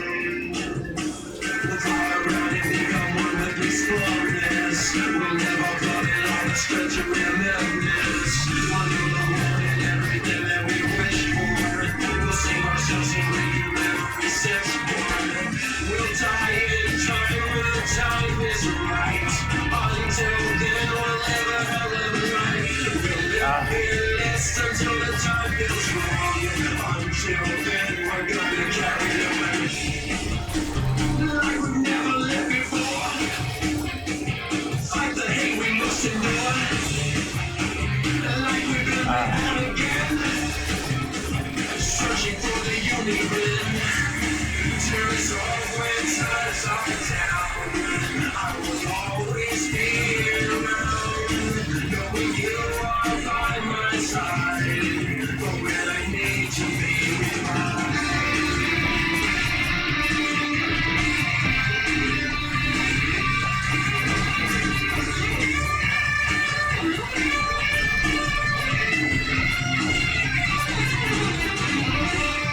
Tears off when times are down.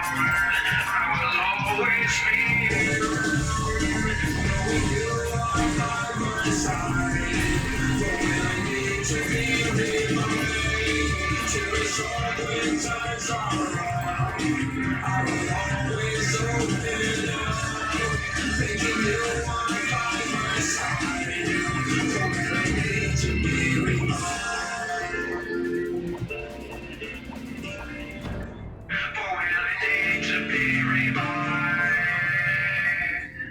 And I like that song. At first, I didn't know what direction it was going, but I texted Jeff right after. That's a really cool song, and congratulations to Bear Oxygen. Awesome. Looking forward to getting the album. JeffHardyBrand.com. You can get it July 17th. It's called Perception of the Equinoxes. That was revived. So get ready for Bear Oxygen. Maybe there should be a Fozzy Bear Oxygen tour. That might be cool. JeffHardyBrand.com for all information on Bear Oxygen and all things Jeff Hardy.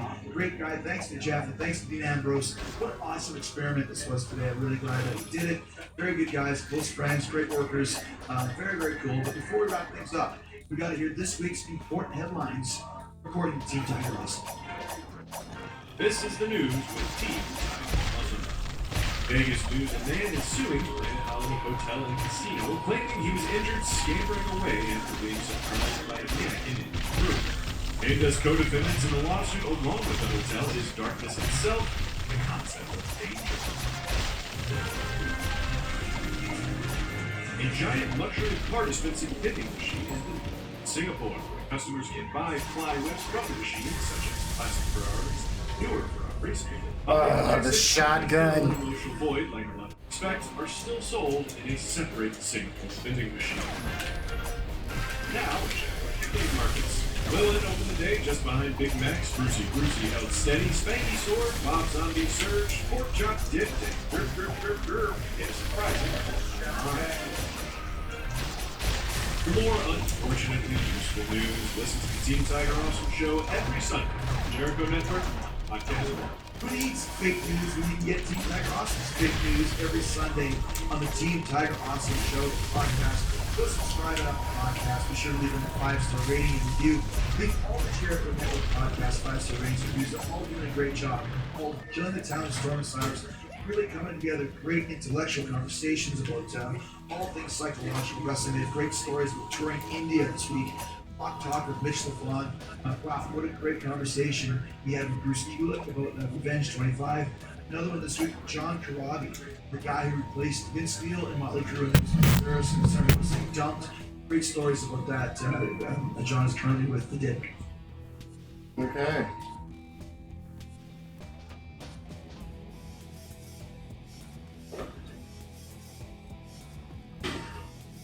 I'm gonna take a small break. Morning.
People trying to move, man.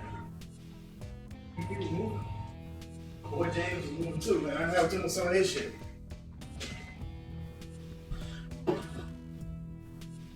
Like, damn, y'all niggas killing me, man.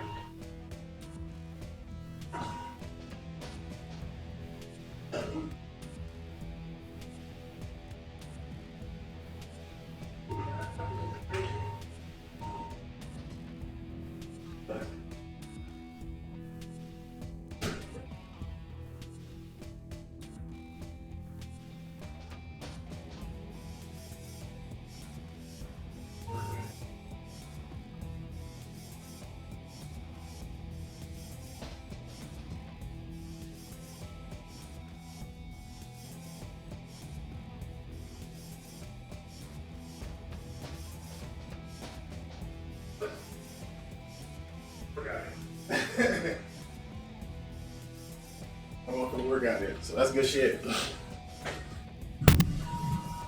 I was thinking about that too while I was sitting there. I was like, what?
I need shift for February.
Alright. Back to reality.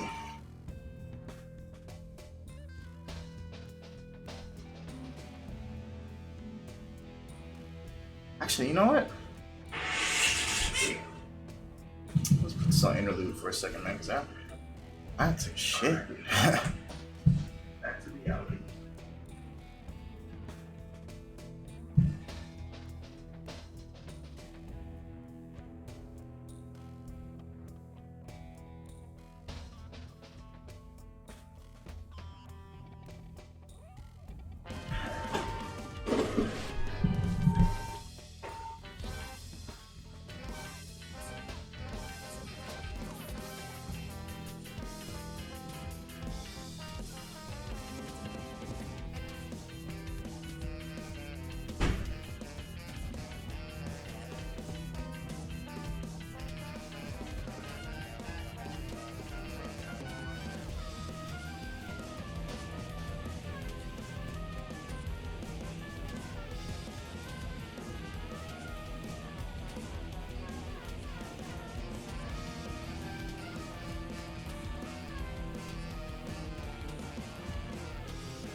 Oh shit.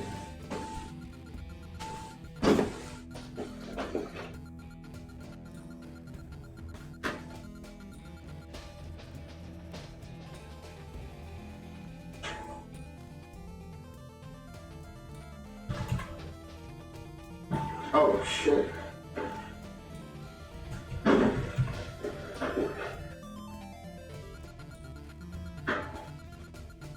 Run that back.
Death.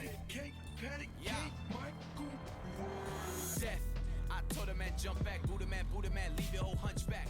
Yeah, bad brother couldn't crunch that, feeling like AR app. Where my lunch at? Room squad clear the room with the poon out. Dog spitting out, they call me harpoon mouth. I guess I'm in a bad mood now. Yeah, I guess I'm in a bad mood now. Yeah, I'm about to cause a typhoon now. Death. You drowned in a young wave, yes.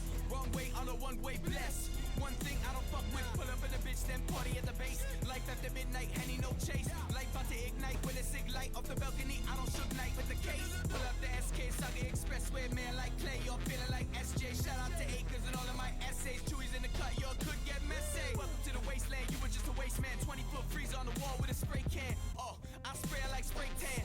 All over her face like Ray-Bans. They spit no bars like this. Better throw them in the can like sardine fish. Going to Japan with an army bitch. Better make 100 racks off of RV bitch. Notice we said fuckers out. Alright. Let's get that music off. Let's get the music turned off. Yes, sir. Now let's get that podcast going. You are entering ENC's part of awesomeness. Big week this week, Birdman. You got a big one. Debut of Anatomy of a Match. It's huge. I couldn't sleep all week long. Anticipation, tossing and turning. Just, I couldn't sleep. So were you sweating? Like, was it night sweats? What was going on? You got terror, yeah. Night terrors. Wow. That seems excessive. Do you have an anxiety problem? I do a little bit. Okay. A little bit. Got in the right industry then, is what you're saying. I'm so excited about how huge this event is. That's what it is, it's an event. And it's the very first Anatomy of a Match.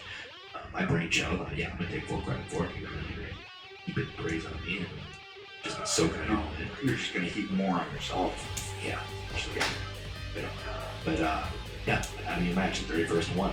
And I can't wait for people to hear this interview with Mick Foley and Shawn Michaels, and for giving us a generous amount of their time. Well, they're busy guys. They really, you can tell, how passionate they were about this, so it's cool.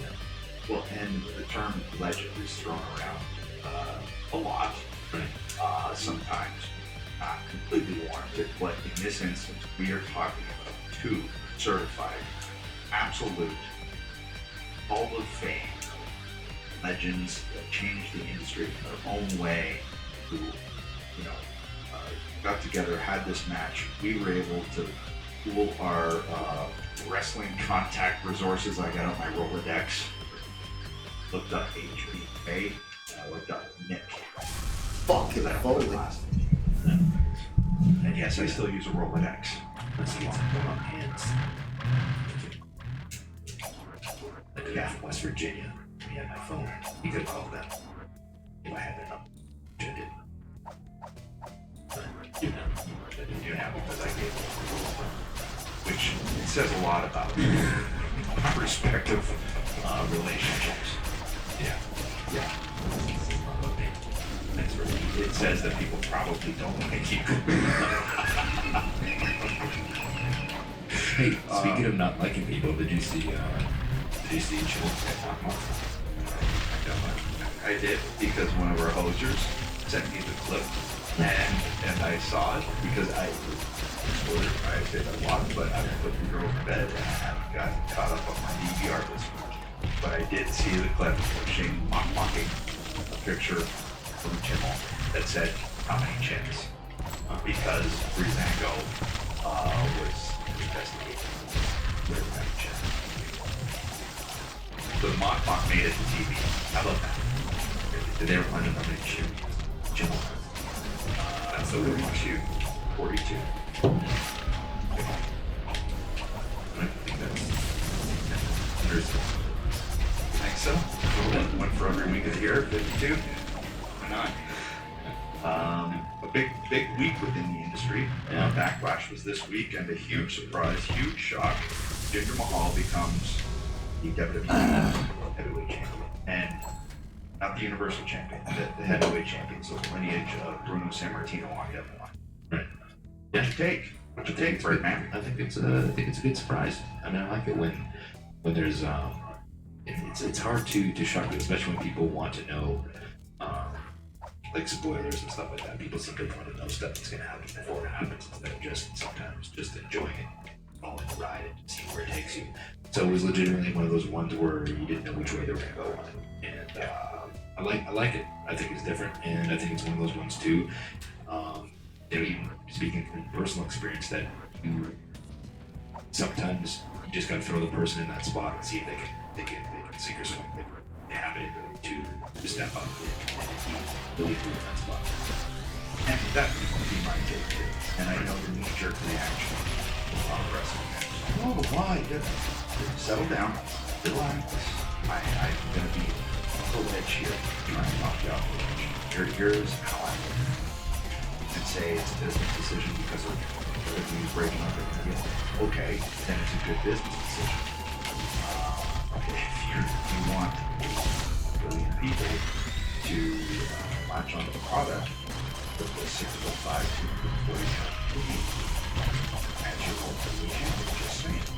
To your point, this person in the position, see how they do. Jim Dude, he's got the only way to improve, get to that next level is to get a shot. People always complain.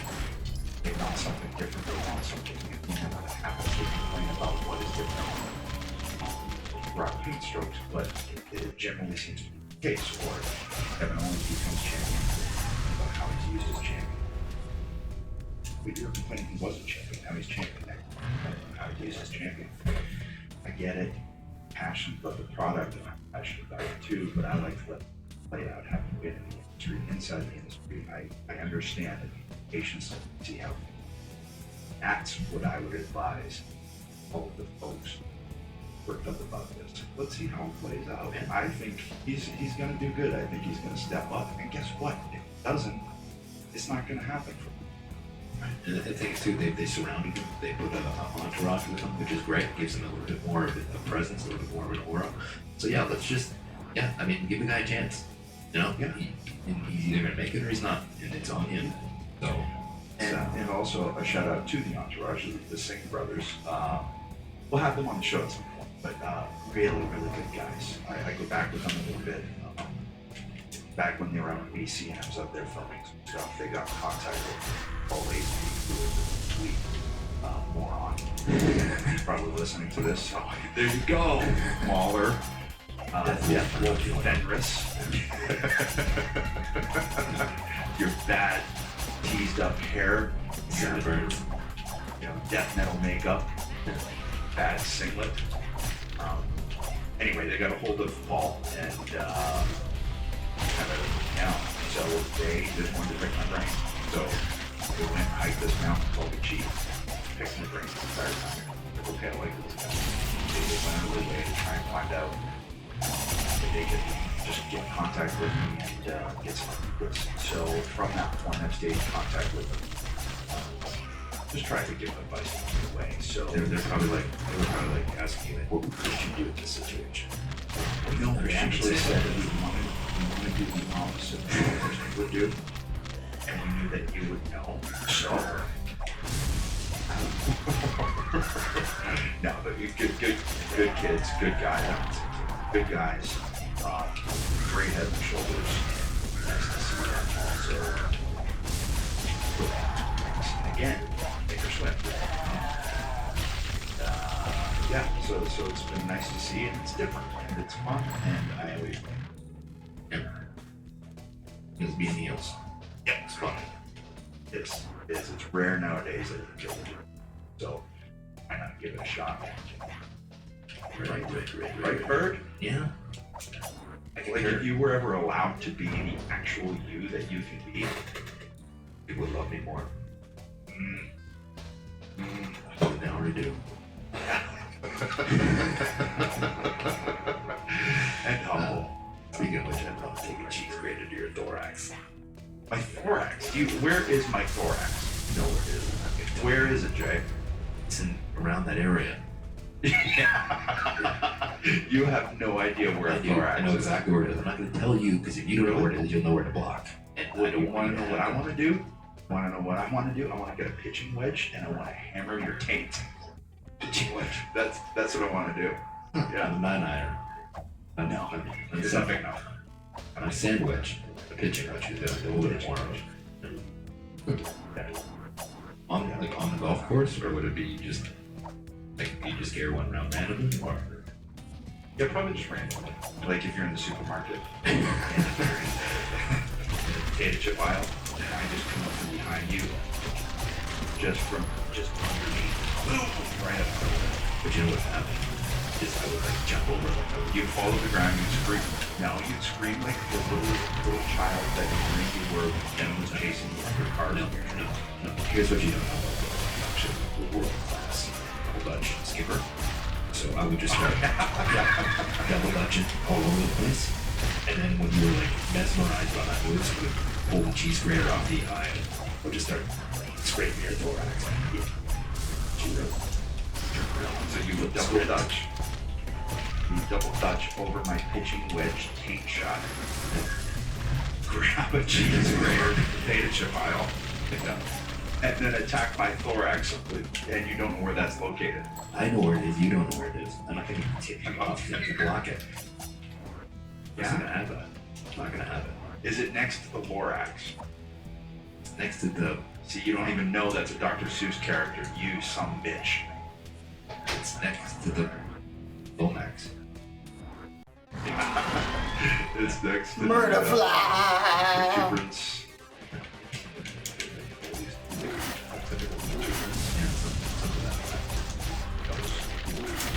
We should get back to the show. The show's huge. It's huge. Yeah, sure. Get back to it. We gotta get back to it. We gotta get back to our good friend Dan from DJ No Skills, who named all of you out there listening. 5 seconds. You are listening to ENC's Pod of Awesomeness.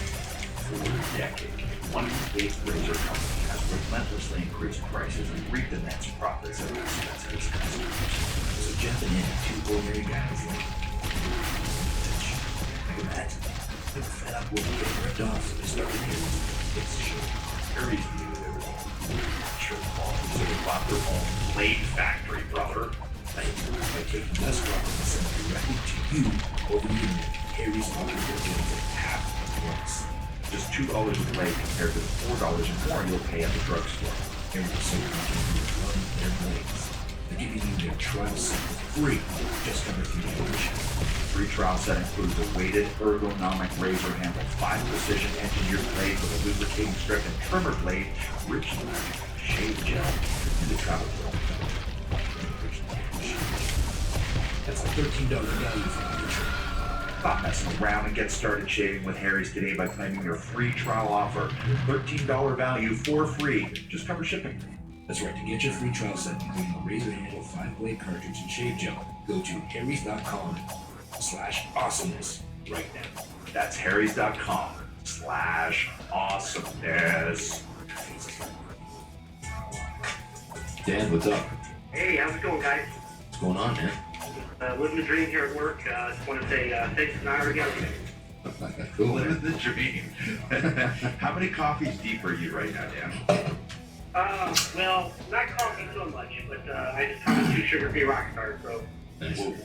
Whoa, 2, I could tell, because you are talking at a pace that I cannot keep up with yet, so I gotta get this coffee. Good stuff. I'm a mechanic, man. There you go, Dan. Where do you work? I work for a shredding company. We shred paper on site. Cool. So Does that mean right now I'm sitting outside of the hospital. Okay. Does that mean you're shredded? Because I know that's the first thing that Jay thought. Yeah. He thought, I'm so shredded when you said you work for a shredder. Even though there's no correlation whatsoever. I work with a huge wrestling fan, Dad, and we always throw out gimmicks. And one of the gimmicks, we were like, oh, the guy's got our work shirt cut off sleeves. You just shredded, picking up paper, wearing work boots. That's just like his thing. Just shredded. But no, I'm not. So now your Twitter handle is DJ No Skills. Yes, sir. That's I beg to differ now. I think you can now change your Twitter handle to DJ One Skill. You know what, DJ with the number one. Yeah, I think that might work. I got one under my belt. So. Yeah, I mean, you just named our listenership. I'm just saying that this could kind of be a big thing. I'm already getting all kinds of hashtags saying that people are proud to be hosers, 5-second hosers. Went to a concert this week.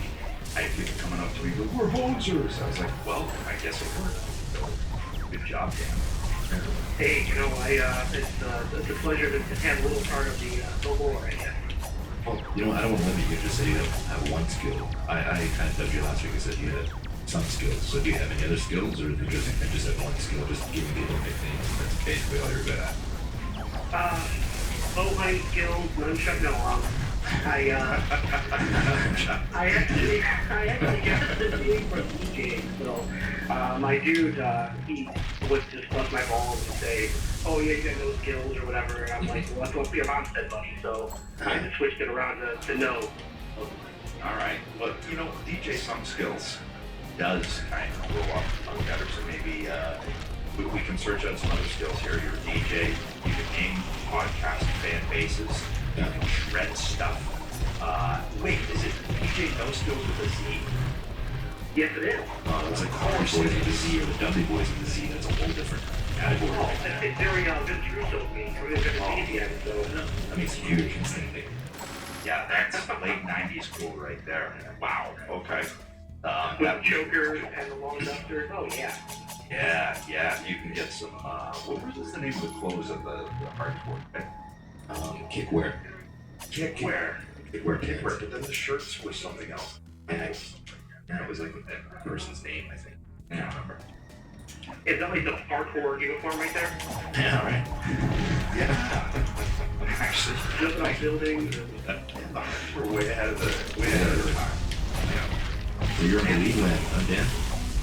I sure am. We got a big game coming up tonight, and I think we're going to close it out. Yeah. What's the series at right now? 3-1. Ironically, 3-1. We were halfway to the last game, but I think LeBron woke up, realized he was LeBron, and went to work. Yeah, I didn't watch any of the basketball. I didn't watch any of the basketball class this year. I was just like, hey, just somebody tell me what Cleveland is. Oh, there you go. Golden State's on the other side saying, oh, what was that little chuckle? Are you suddenly a Cavs fan, Jay? Is that what's going on here? No. Just saying. So you're saying you're picking the Cavs right now, and it's because Dan's on the phone. It is. I'm trying to suck up to Dan because he named us. I'm trying to make him feel better. He's a DJ No Skills fan too. So that's right. I'm a no skills guy. Yeah, he's the one guy that's bouncing to your DJ skills at the club, yo. That's right. Eat, no skills, repeat, right? Eat, no skills, repeat. You know, we've been lucky so far, and that both people that have won our contests are easy to talk to on the phone, because this could be a very, very bad thing in some cases. But you and Andrew, our other friend who won last month's contest, are fun guys. I like it. This has been man, I can't compete with Stone Cold, man. When that guy bumped into your music, I mean, that was like, I was driving the truck, I had to pull over. That was, and I was run it back a few times, because that was just, I mean, that was probably the funniest thing I've heard on a podcast ever. So speaking of that, what do you think about the podcast? What do you like? What don't you like? What do you want us to do?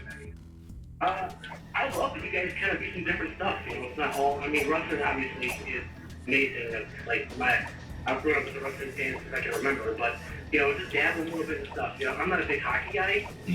We have the Monsters here who won the minor league cup, which is cool. You know, I've been to those games, but like I don't really know like so much of the rules and stuff. I know that I've got some family in Nashville, so I'm for the Preds. So, but you know, that kind of stuff, the UFC stuff. You know, Jerry Roddy's acting was awesome. Yeah. I think Hobo Hank needs to make an appearance though. It feels like that guy. You gotta bring that guy out. It's so weird. I mean, come on. And you know what? This is a challenge. and this comes from the whole triptych that is Cleveland, Dan, DJ, some skills, Christian, and myself. I want a beard, we want a beard, and then you can have a show. Hold on a second. That's the Big big. mangy beard. I did a little bit of thinking on this. That's right. And what if? Yeah, I did. I was thinking about the whole thing. What if he did grow facial hair, and we just, kind of embarrass him? We're facial hair shaming. Yes. Like what if the guy can't? Like what if he has like one straggly hair that comes out the side and like he just pulls it out with like one with fingers? Like Right. That's almost even better though, because a well-trimmed beard, like that guy's got access to a hat. A scraggly one, that guy can't find a mirror. So. Right. Yeah, I mean, if you come at us with a GQ beard, I'm also disappointed. Like if you have like 3 snaggly hairs hanging out of your face, again, good point, Dan. I'm more impressed. But we may have started a new thing here that I never realized. It could be beard shaming, or no beard shaming, and that's not politically correct. And pretty soon we're gonna get hashtagged. Right. Oh, I'm sorry for anyone who is offended out there. That's just not beard beard shaming. here. Beard shame. Who's not beard shame? Beard shaming. Who has no beard shame? Beard shame. Beard shaming. It has faces like baby bottoms. So is that like the next month in December when everyone shaves their mustache and stuff, or November? Is that like the no beard shame awareness month? Right. Would be December? Well, and I've always called December beard because I usually grow beard. Oh, yeah. Well, it's it's the winter up there in the Great White North. You gotta keep your face warm, right? I mean, Well, but we can do it every month. You can go November, December, January, February. I mean, it doesn't stop. wow. Yeah, that's what I You do. can tell the rest of the favor. The idea of just rolling off the top. See that? You know, it's a gift and a curse, really. The albatross that hangs around my neck is. Hashtag humble brag, man. I feel it, dude. He's a really, Absolutely. really talented at naming hairy month. Yeah, that's my gift. Not multiple time world champion, tag champion, or champion, Great Slam winner. No, naming hairy month. Yeah, that's my deal. That's my bag. So Dan, you're at work currently, right? Yes, I am. And you snuck out? Yeah, we're kind of on our own pace, I have a route that I do, as long as I get whatever I'm doing done. It's not really a big deal. For my own creativity in this and creating, the mental theater that we do here in podcasts, I want to believe that you shut down, snuck, and you're wearing a huge trench coat. You're sneaking this conversation and you're fighting. You're not like you came to I'm in like a parking garage where it's still dark. Yeah, like at this very moment, your boss just went and kicked your door and said, "Where the hell is no skills?" Yeah. I'm like that speech on board. I'm that dad. That. Yeah. Yeah, what? I like that better. Let's run this back and then I'll start with that. Okay. Yeah, don't worry, we'll just cut out all the other stuff. There you go. Yeah. And every time we say that, we never do. So. Oh, of course not. I mean, because that's all the best stuff is when they're like, wait, I'm recording? Oh no. Dano, this one, thank you for naming our fan base. See, that's the thing, there's no real prize here, and this isn't exactly a prize. Come on and talk to them. Not exactly yay! You actually might have lost. Pretty much. Hey, can I ask you guys a question real quick? Sure. Yeah. But as us wrestling fans, in my little group, we all get together and watch our pay-per-views. Danny Balls, Ryan, all these guys, right? Well, get together and watch our pay-per-views, and there's only one question that I ask, kind of, besides as a wrestling fan, I would ask, what is your, dream Survivor Series? Well, first of all, Daddy Balls. Is it Daddy Balls with a Z? Oh, well, yeah, because it's late 90s. Yeah. Wow, that's disturbing on part of it. Okay. It's one half of the same tag. Yeah. So they're everything working and giving. Yeah. But I was asking, so so the rules are simple. WWF is after 95 and on. When you got a tag. Okay, wait. So you got to have a tag team. Yep, got a tag team. Got to have you got to have 2 individuals. And 95 and on. Oh, 85. So like 85. Here, And you have to have a tag team? got a tag team. They mostly did. Yeah, you're yeah. That's a good point. Especially back then when it was first introduced.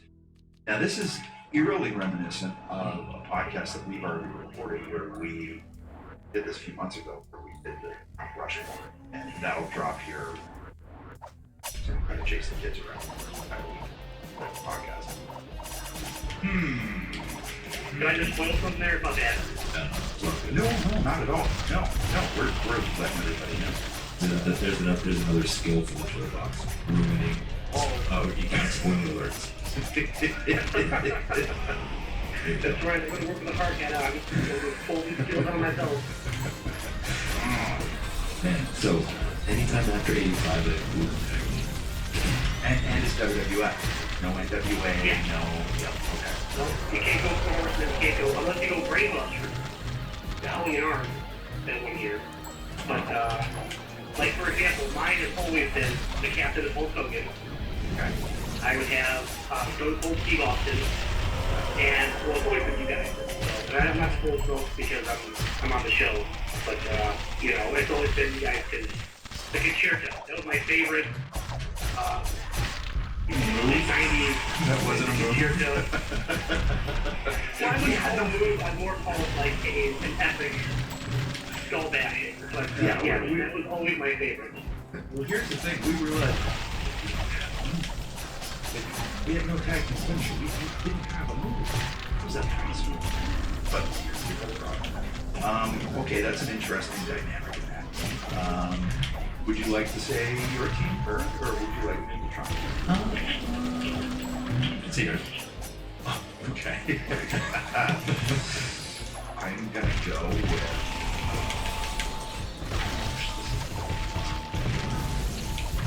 Okay, I'm gonna.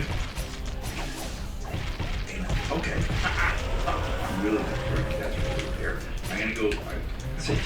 Okay. I'm just gonna say 2 because of completely different dynamics. You want your team? Yeah, 2 different teams. Just No, barely. I'm gonna go first. I'm gonna go first. Yeah. Okay. Alright, here's mine. I'm going. I'm also gonna give the team name. Oh, really? Yeah, I'm going. All extra full credit right there. I'll Okay. give extra credit, yeah. So I'm going Big Daddy Cool. Oh. I'm going Papa Shango. Okay. I'm going Papi Chulo. And Edge and Christian, just because we're us. And the team is name is Daddy Balls. There you go. Well played. That was 5, though, right? What's that? That was 5, wasn't it? Yeah, it's gonna be 5. You can see her 2. 4. Yeah, let's go 5 then, I'll throw in the Rock on my team. Adam, teams of 5 strive to survive. Come on. But then it did change to 4. So it's 5. Yeah, okay, well. Right. Well, I don't have any creative imagination or any comedic ability in this, but I just thought Undertaker, a singles, not tag team, so that is not the Tag Team Brothers of Destruction. Andre the Giant, Legion of Doom. That's a kick in the face.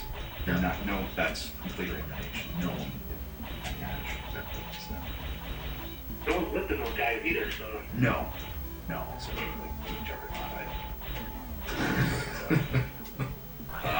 my other, and I would now have to add it. I thought Hulk Hogan, Steve Austin, the Rock and Sock connection. But big time. Oh, there you go. Yeah. So that way I get Hogan, Austin, Rock all on one team. We throw in Mick Foley, Mankind. Hello. You know what? Here's what I'm going to do. Heartbreak Kid Shawn Michaels is a fifth member of that team, which is a nice tie-in for today's episode. Bam! Yeah. I just dropped my pen. Did you hear it? Why am I playing all these old video games? You know, Ed, I think your team's gonna go over the Danny Ball team, unfortunately. I can think. I don't know. I mean, I love Papa Shango, but I don't think he's going to throw hands with Stone Cold. So Really? I think. Papa Shango's the one you doubted rather than Papi Chulo.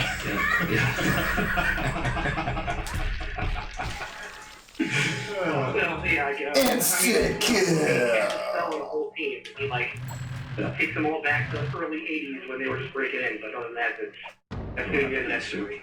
Yeah. So who's your team? My team, I would have to go. You said Hulk Austin. Okay. Austin and DNC, but you're missing The Rock. Oh, and The Rock. Okay, that's right. That was the part of it. And then you guys. That was, you know. And, you know, I mean, you've been tag team champions with Hulk Hogan, which is cool. I could have, like, you know, split you guys in that tag team spot, open up somebody else, but I had to make sure the Birdman, the male nurse, you know, gimmicks can come down in. That's cool with me. I was tag champs when Stone Cold too. Throw that out there. First year. Wow. I mean, Lance Storm, talk about not getting the view of that guy. That guy, you know, just technically sound, and I looked, you know, the network, I watched a lot of that stuff he did with Jericho, Thrill Seekers. oh, yeah, the Thrill Seekers. They're awesome smoking out music videos. Oh, Cornette outdid himself on that one. Absolutely. Well, that was fun. Yeah. That whole Survivor Series. Okay, I think you agreed with you were pretty quick on that. And any calls? I'm going to conclude here that I was stalling when I was trying to tell you to go ahead because I was just trying to think of one more kind of daddy name. And Papi Chulo hit me. That was the last one that came to me, and then that's when I jumped back in and said I'd go first. So yeah. But all told, yeah, pretty quick with it.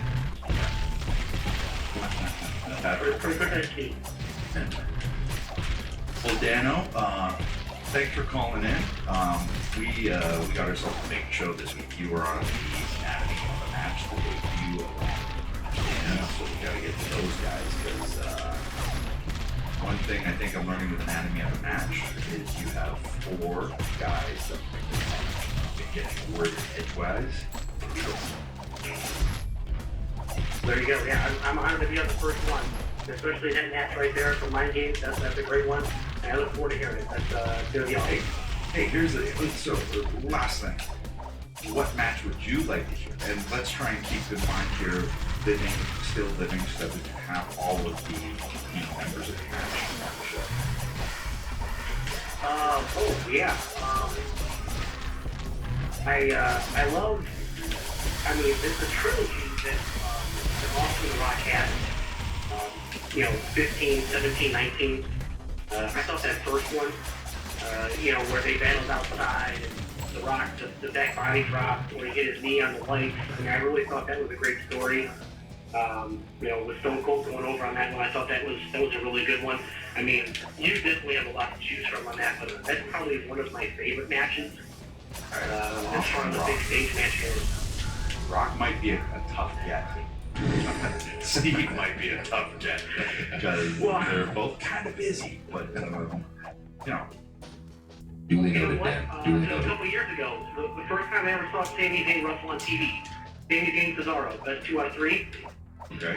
I thought that was excellent. Discussion. We've had that discussion, as a matter of fact, with Zayn.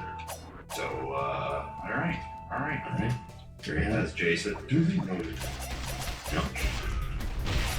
Yes. Well, I appreciate it. Yeah. Right, get into that parking garage and back the office where your boss fires you. Yeah, you're fired. Absolutely. Thank you guys. I appreciate it again. And hey, at DJ No Skills, I dropped mad science on wrestling. Hit me up. He even showed himself. I love it. All right, Dan. Thanks, man. Appreciate it. Have a great day, guys. You too. You're listening to ENC's Pod of Awesomeness. You can't find the best candidates by posting your job on just one site. Trust me, I've tried it. I tried to find a new co-host for the show and it didn't work. You need to post on all the top job sites, and now you can with ZipRecruiter. You don't have a show without me. At ZipRecruiter.com, you can post your job to 100 plus job sites with one click. Then the powerful technology efficiently matches the right people to your position. So maybe I could get the right co-host for this show finally. You do have the right co-host. See, when you went to ZipRecruiter, they sent you me. That's why ZipRecruiter is different. Unlike other job sites, ZipRecruiter doesn't depend on candidates finding you. It finds them. In fact, over 80% of the jobs posted on ZipRecruiter get a qualified candidate in just 24 hours. No joke with emails or calls to your office, simply screen, rate, and manage candidates all in one place with ZipRecruiter's easy-to-use dashboard. Find out today why ZipRecruiter has been used by businesses of all sizes nationwide. And right now, my listeners can start forming their own winning team on ZipRecruiter for free.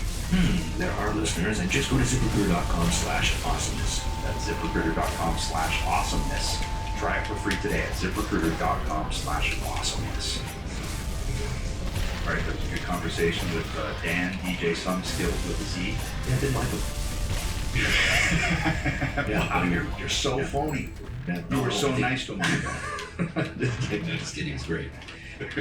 You named our fan base. How can you not like the guy? Come on. 5-second hosers, I know. Yeah. And he's fighting the man. He's Good job. Clandestine, like a spy, like James Bond, finishing a shredding of. Fuck, man. Alright. Let's see.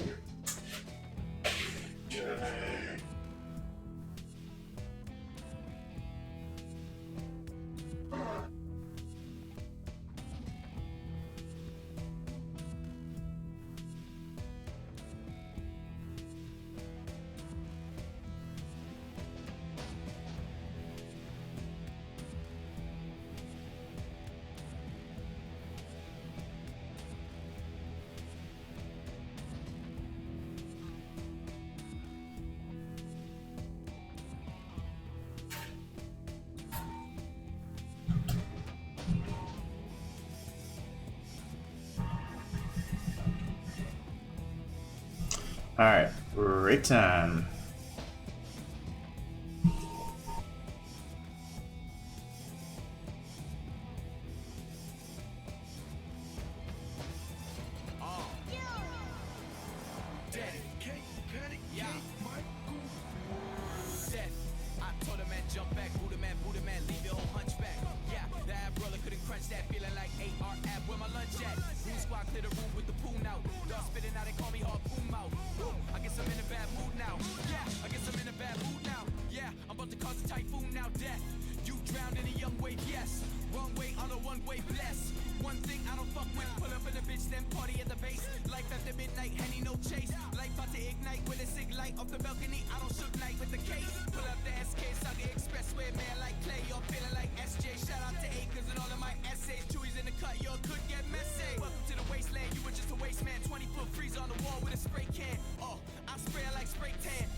Okay, I'm back.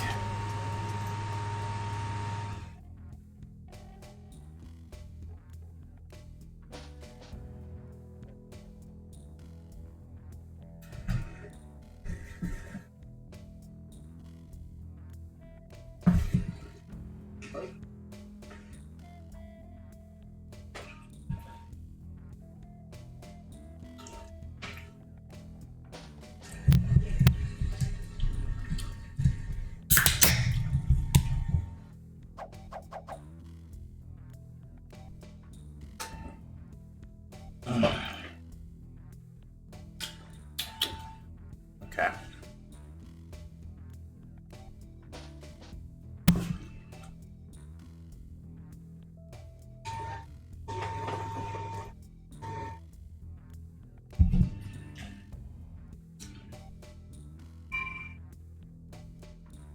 Of political documents and going down to the underground parking garage with his trench coat pulled up.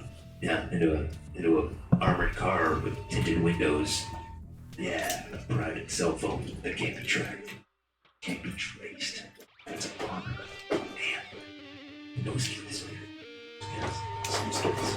We'll talk to him again, I'm sure. Good dude. But I think it's time, man. I think the anticipation of the building, I've got the jitters right now. You do? Yeah, I'm excited about this. It's my size to weigh is tight. Yeah. I mean, they're pulled right up there. Yeah. They're hugging my body. Yeah, on high, whatever that means. I think we need to introduce the participants in this week's debut of Navigate the Match. The first is a hardcore legend. He's gone under the monikers of Jack, Dude Love, and Mankind.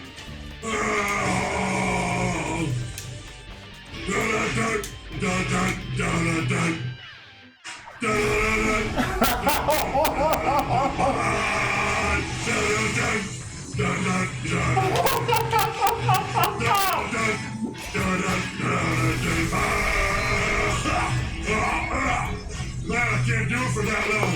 What the hell, Mick? You can't have any lyrics to your song? How's Stone Cold supposed to sing it? You had 4 different gimmicks, and none of them had any lyrics. And don't tell me Dude Love counts when all they said was Dude Love, Dude Love. Oh my God, that was amazing. Did he just hack the podcast and just take over the music? I'm pretty sure.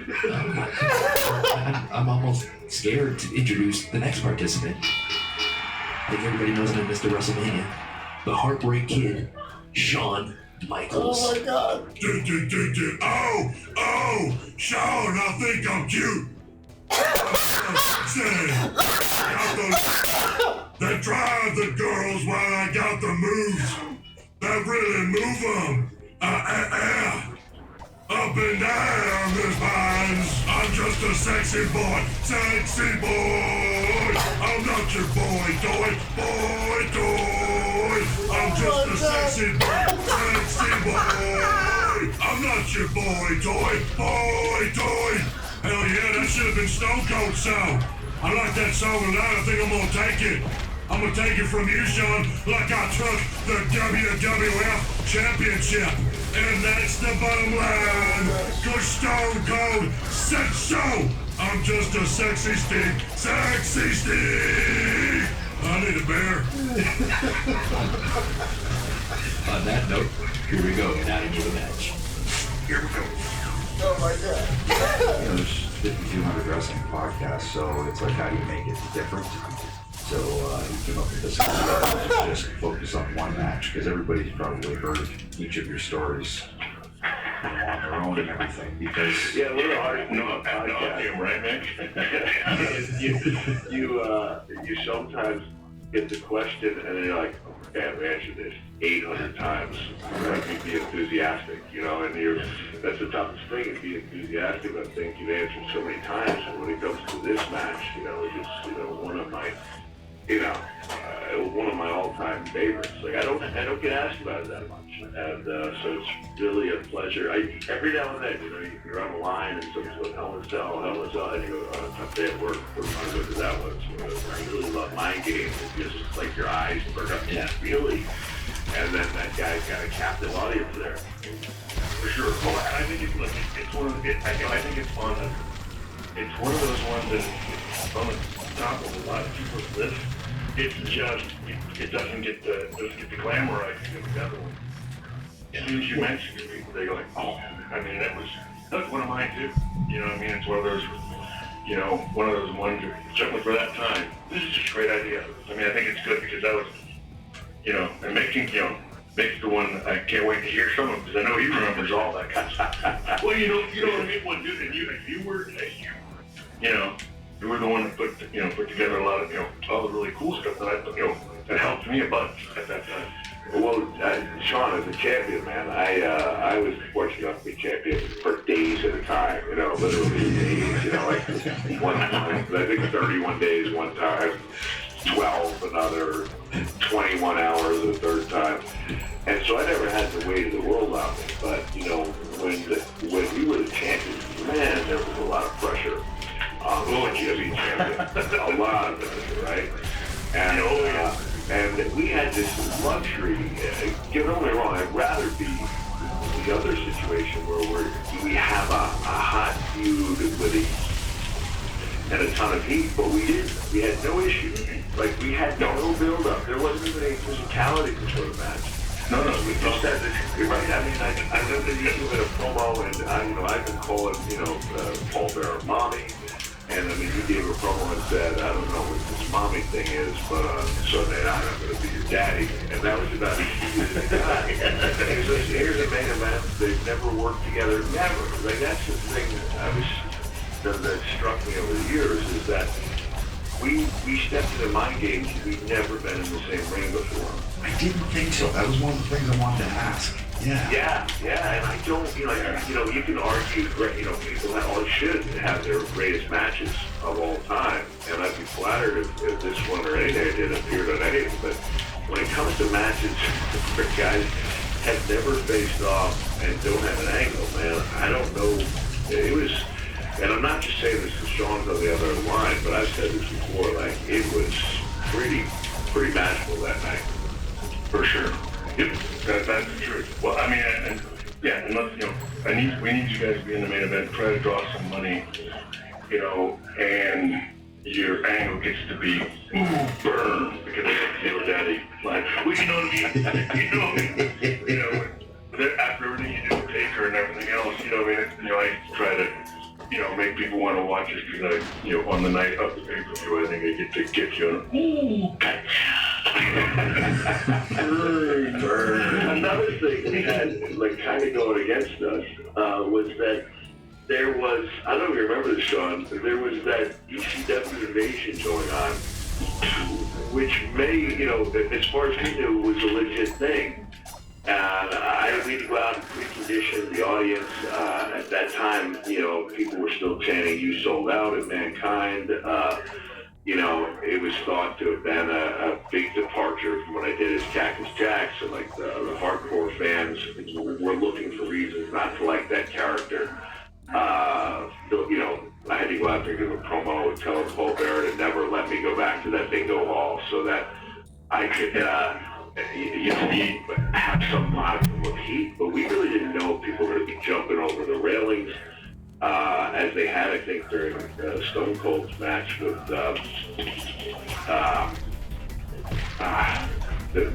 Savio Vega. And so there was a lot going on, and for it to have turned out as well as it did is kind of a miracle.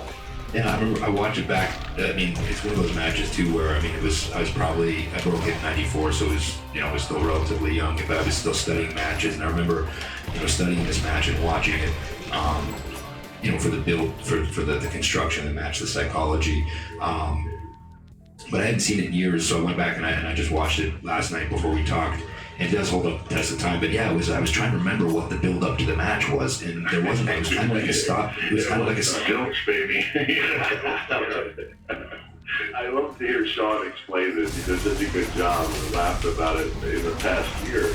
Like he said, there was a ton of pressure on the champion, and now we have this clean slate where, like I said, we should have done the other way. Where we had a ton of steam and a big angle, but we didn't. So it's like I've got time to think of things, and I coach Sean, he's a champion. I've got all these ideas, how about this? Some stuff that's outside the box, and then I approach him kind of tentatively, and I say, Sean, you know where I'm going with this, right, John? About the intentionally botched spot in the corner. Oh yeah. Sure, yeah. Yeah, I love how you're approaching me approaching you with it, if you don't mind. Yeah, well, no, it's it's like it's, okay, so this was, two things you gotta start it off with, so big, suggestion, a lot of these, as you were saying, a lot of these out of the box things, and of course, I was really feeling the pressure, plus, like, it made me such a goody two-shoes champion, and Mick was suggesting a lot of these things that was giving, was going to give HBK a little grip and this, and like, all that. I mean, it was just this back, like hitting away, like, all that. It was, and then he said, and I was, I was thinking about this, one thing, and he goes, and it's just an idea, but I, noticed. Every now and then, he's thinking like, something happened with me. And sometimes when things don't exactly go the way you want them to go in the ring, you get a little, you get visibly that you're bothered.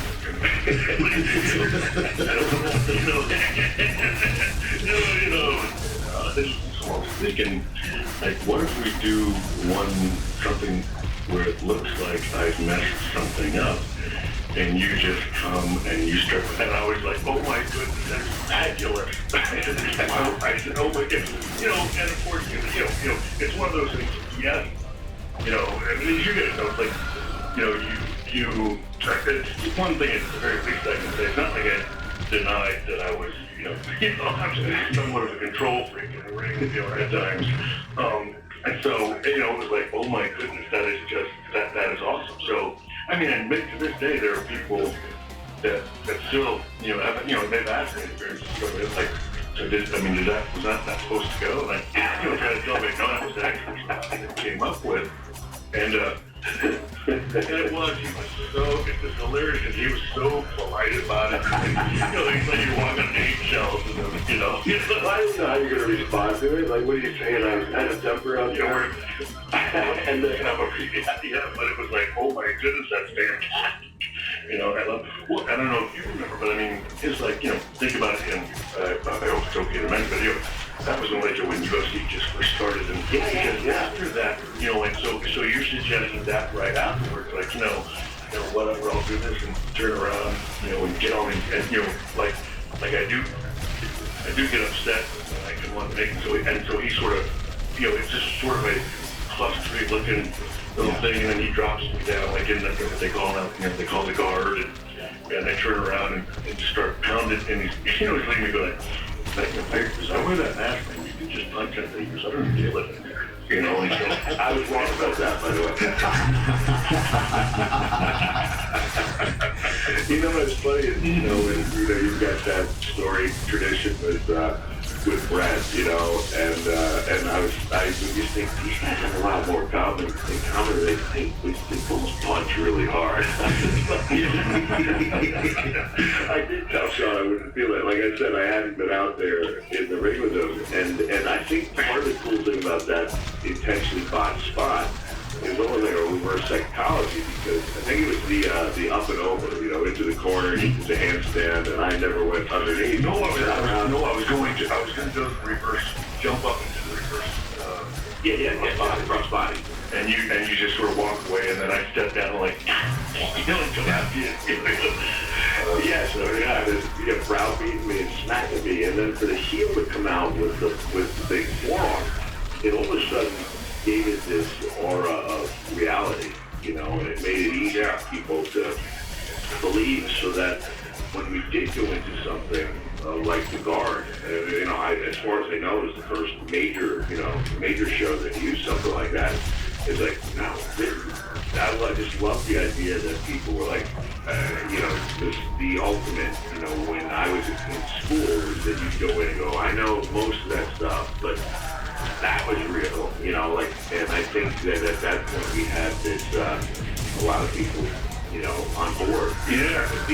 Well, you know as well as I do, anytime you can just get a little bit of a hook, just if you can just, especially, with that, the way everything's going and changing, if you can just for a second get them like, oh, and there's just a question mark, and that's a big accomplishment. Now they're engaged, it makes things a lot easier, that's for sure. Another thing I was thinking about, and I don't mean to jump ahead too much, but I'm a big fan of the current product, and I understand things have gone the way they have to out of necessity, but I don't think there was an extravagant amount of false finishes in this match. I don't think so either.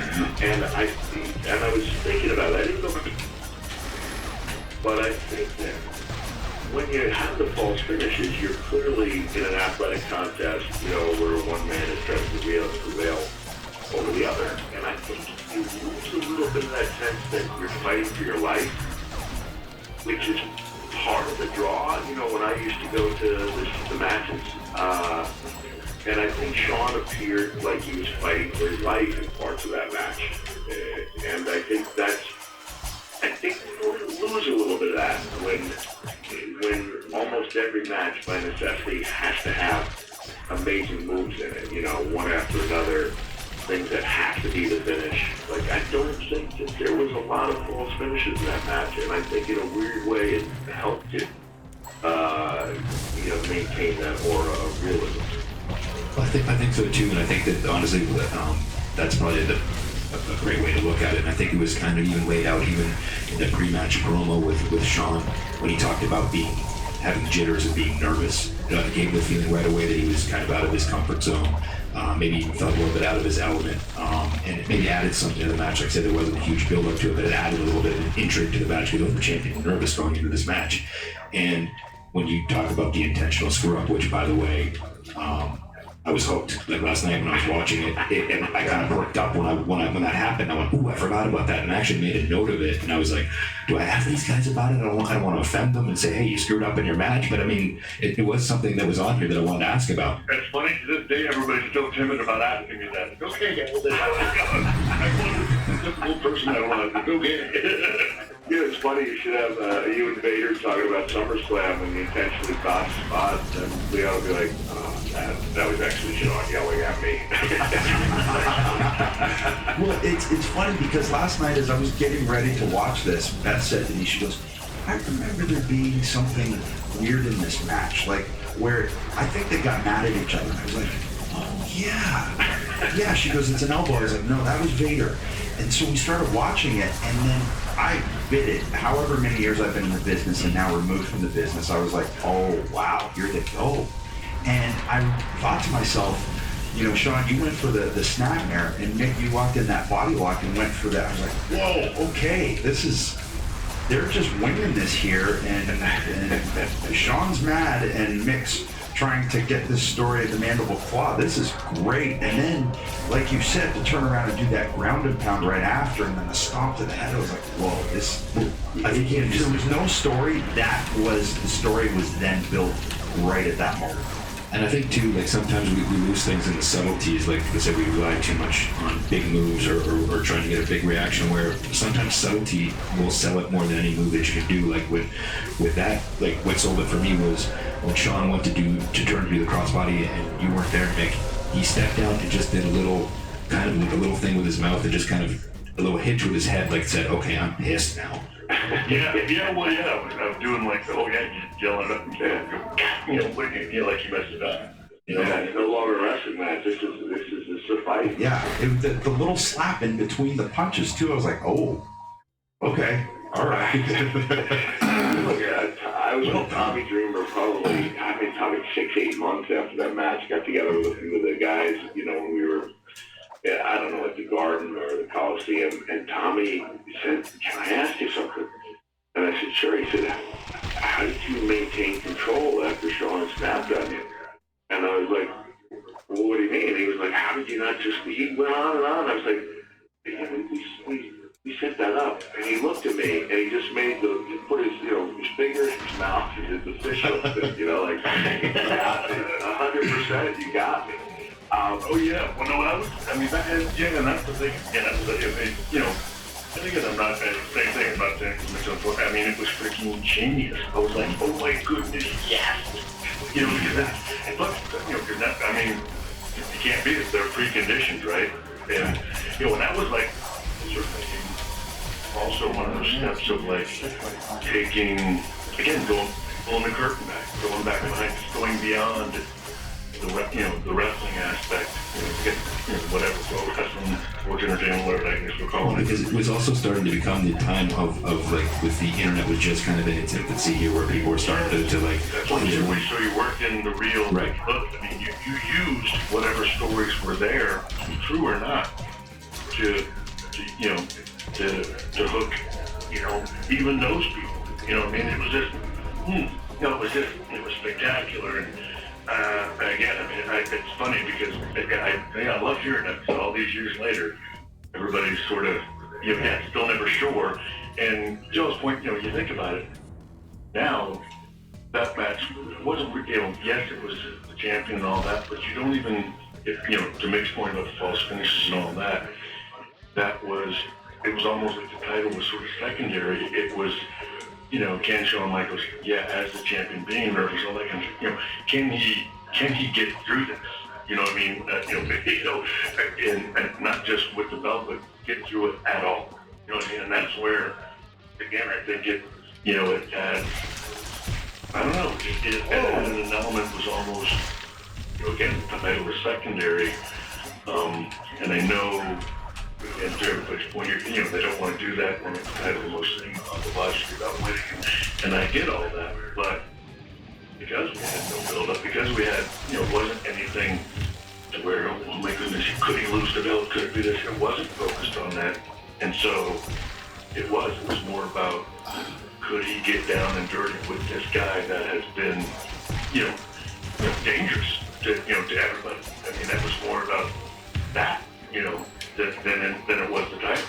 Right, at the start of the match too, I mean, you started to tell that story right away because you didn't lock up, you didn't do anything. It was basically like a hot start, like Mick jumped on you right away, got a little bit of heat on you right away, and then you guys went to the floor, and I remember he pulled the mat up like he was going to do something on the floor, and you drop kicked the mat on top of it and then started to stomp on the mat. It was almost like you were just going to try to do anything in your power. That kind of gave you like that edge right off the bat as well, and also that you might have been out of your element, like I said, because he kind of jumped you and got that hot start. Yeah, well, and again, I'd love to, that's all Mick, all Mick's ideas, the suplex onto the, with his leg hitting the, steps. And again, and that's it. But again, it was, it's one of those things where, but technically, like, it goes, it's sort of something that coincidentally happens, but then you go back to, again, the wrestling and working the hold and going after a body part. You know what I mean? It's sort of all, it was gritty, but it still turned into, again, a good psychology wrestling match. You know what I mean? At the same time, it was just a phenomenal combination of, of the roughhousing, but still sticking, again, not an Extreme Rules match, I guess we wouldn't get to. Yeah, it was, Sean working the knee, and then I thought later on as the match continued, and I got the dissection of the two mandible claw fingers in the hand, right. I thought it was really cool, and I don't know if anyone else, not just in the roster, but in the business at that time could have worked on an opponent's two fingers, like there was some real innovative stuff, and we had this great exchange where I got caught up hanging in the ropes. Sean came over and bam, there's the mandible claw. that no one saw coming, but it wasn't quite as effective as it would have been had he not been working on the figures. And if you go there, you see Sean selling while simultaneously helping get me the heck out of it. You remember that, right? So you keep going like, hey, if there's any way, that's pretty. And that's the thing, when you feel those ropes, you go, it's like, oh, are you sure you want to do that? Yeah. And it's like, yeah, no, I mean, it'll be good, but if you could just sort of, it does get pretty tight in there. Yeah, like, yeah, I've lost 1 year doing this groove already, so be there for me. It was easy to sell while simultaneously helping pull those things apart. And, yeah, timing was perfect. I was starting to fade, I think it was a 26-minute match, and it was going at a pretty good pace there. And, it's one that, I've got a couple like little minor things I wish I could do over one, and wish I could have sold a little better in those last couple of minutes. I wish we just had a straight finish, we were building towards, I think, Vader and Sid. Yeah. Is that the guys who won? Yeah, it was Vader and then Sid. But wasn't still... And then Taker. Taker, he's taking on working, and we went on to the next month. I remember the aftermath of that, like they were saying, Sean, that the internet was still kind of in its infancy. Like they had chat lines and things like that. And the one knock was that, it wasn't a clean finish. And we're like, all right, so we got 26 minutes and 25 minutes and 47 seconds of it is all us. This is when the agents just listened to what you said and said, okay, right, it's all us, and then 13 seconds of, that stuff. Giving them what they had. Yeah. So. Well, again, I mean, and I don't know if you guys can tell me, I just don't remember, again, non-finishes being as big as an issue back then. You know what I mean? And again, it was in one of those situations where, yes, they sincerely love, Mankind is hot, and it was, it's sort of it's the pay-per-view, it's the main event, but at the same time, we don't want either one of you coming out of this worse. Yeah. You know what I mean? And so there was really no option. You know what I mean? And again, that's still at a time to where everybody didn't feel the need to, have a finish, so to speak. And, same year, they always tell me, guys, it's funny, when I left in 97, 98, a babyface going to the ropes and getting out of a hold showed weakness. Yeah, by the time I came back in 2002, you got to the ropes, they popped, and it's from a so lots of things were, sort of, I guess, changing and evolving, and at that point, it certainly did. If you look at it now, yes, it's like, oh, yeah, really, but at the time, it did not seem too, out of the ordinary. At least it didn't to me. And to me, when you give them, like Mike said, 26 minutes of that kind of good stuff, come on. You're certain number of people, so it's a fraction of what it would be. These days, another scoop for you in this match. I don't know if you know this, Jay Adam. 4 years as a full-time wrestler for WWE. That preparation for that match is the only time I ever practiced a move. Like if I were to come into the company now out of necessity, you have to know how to do a lot of cool things with your opponent. But at that time, most of the cool stuff I did was like people trusting that I wasn't going to happen too badly when I came off of things.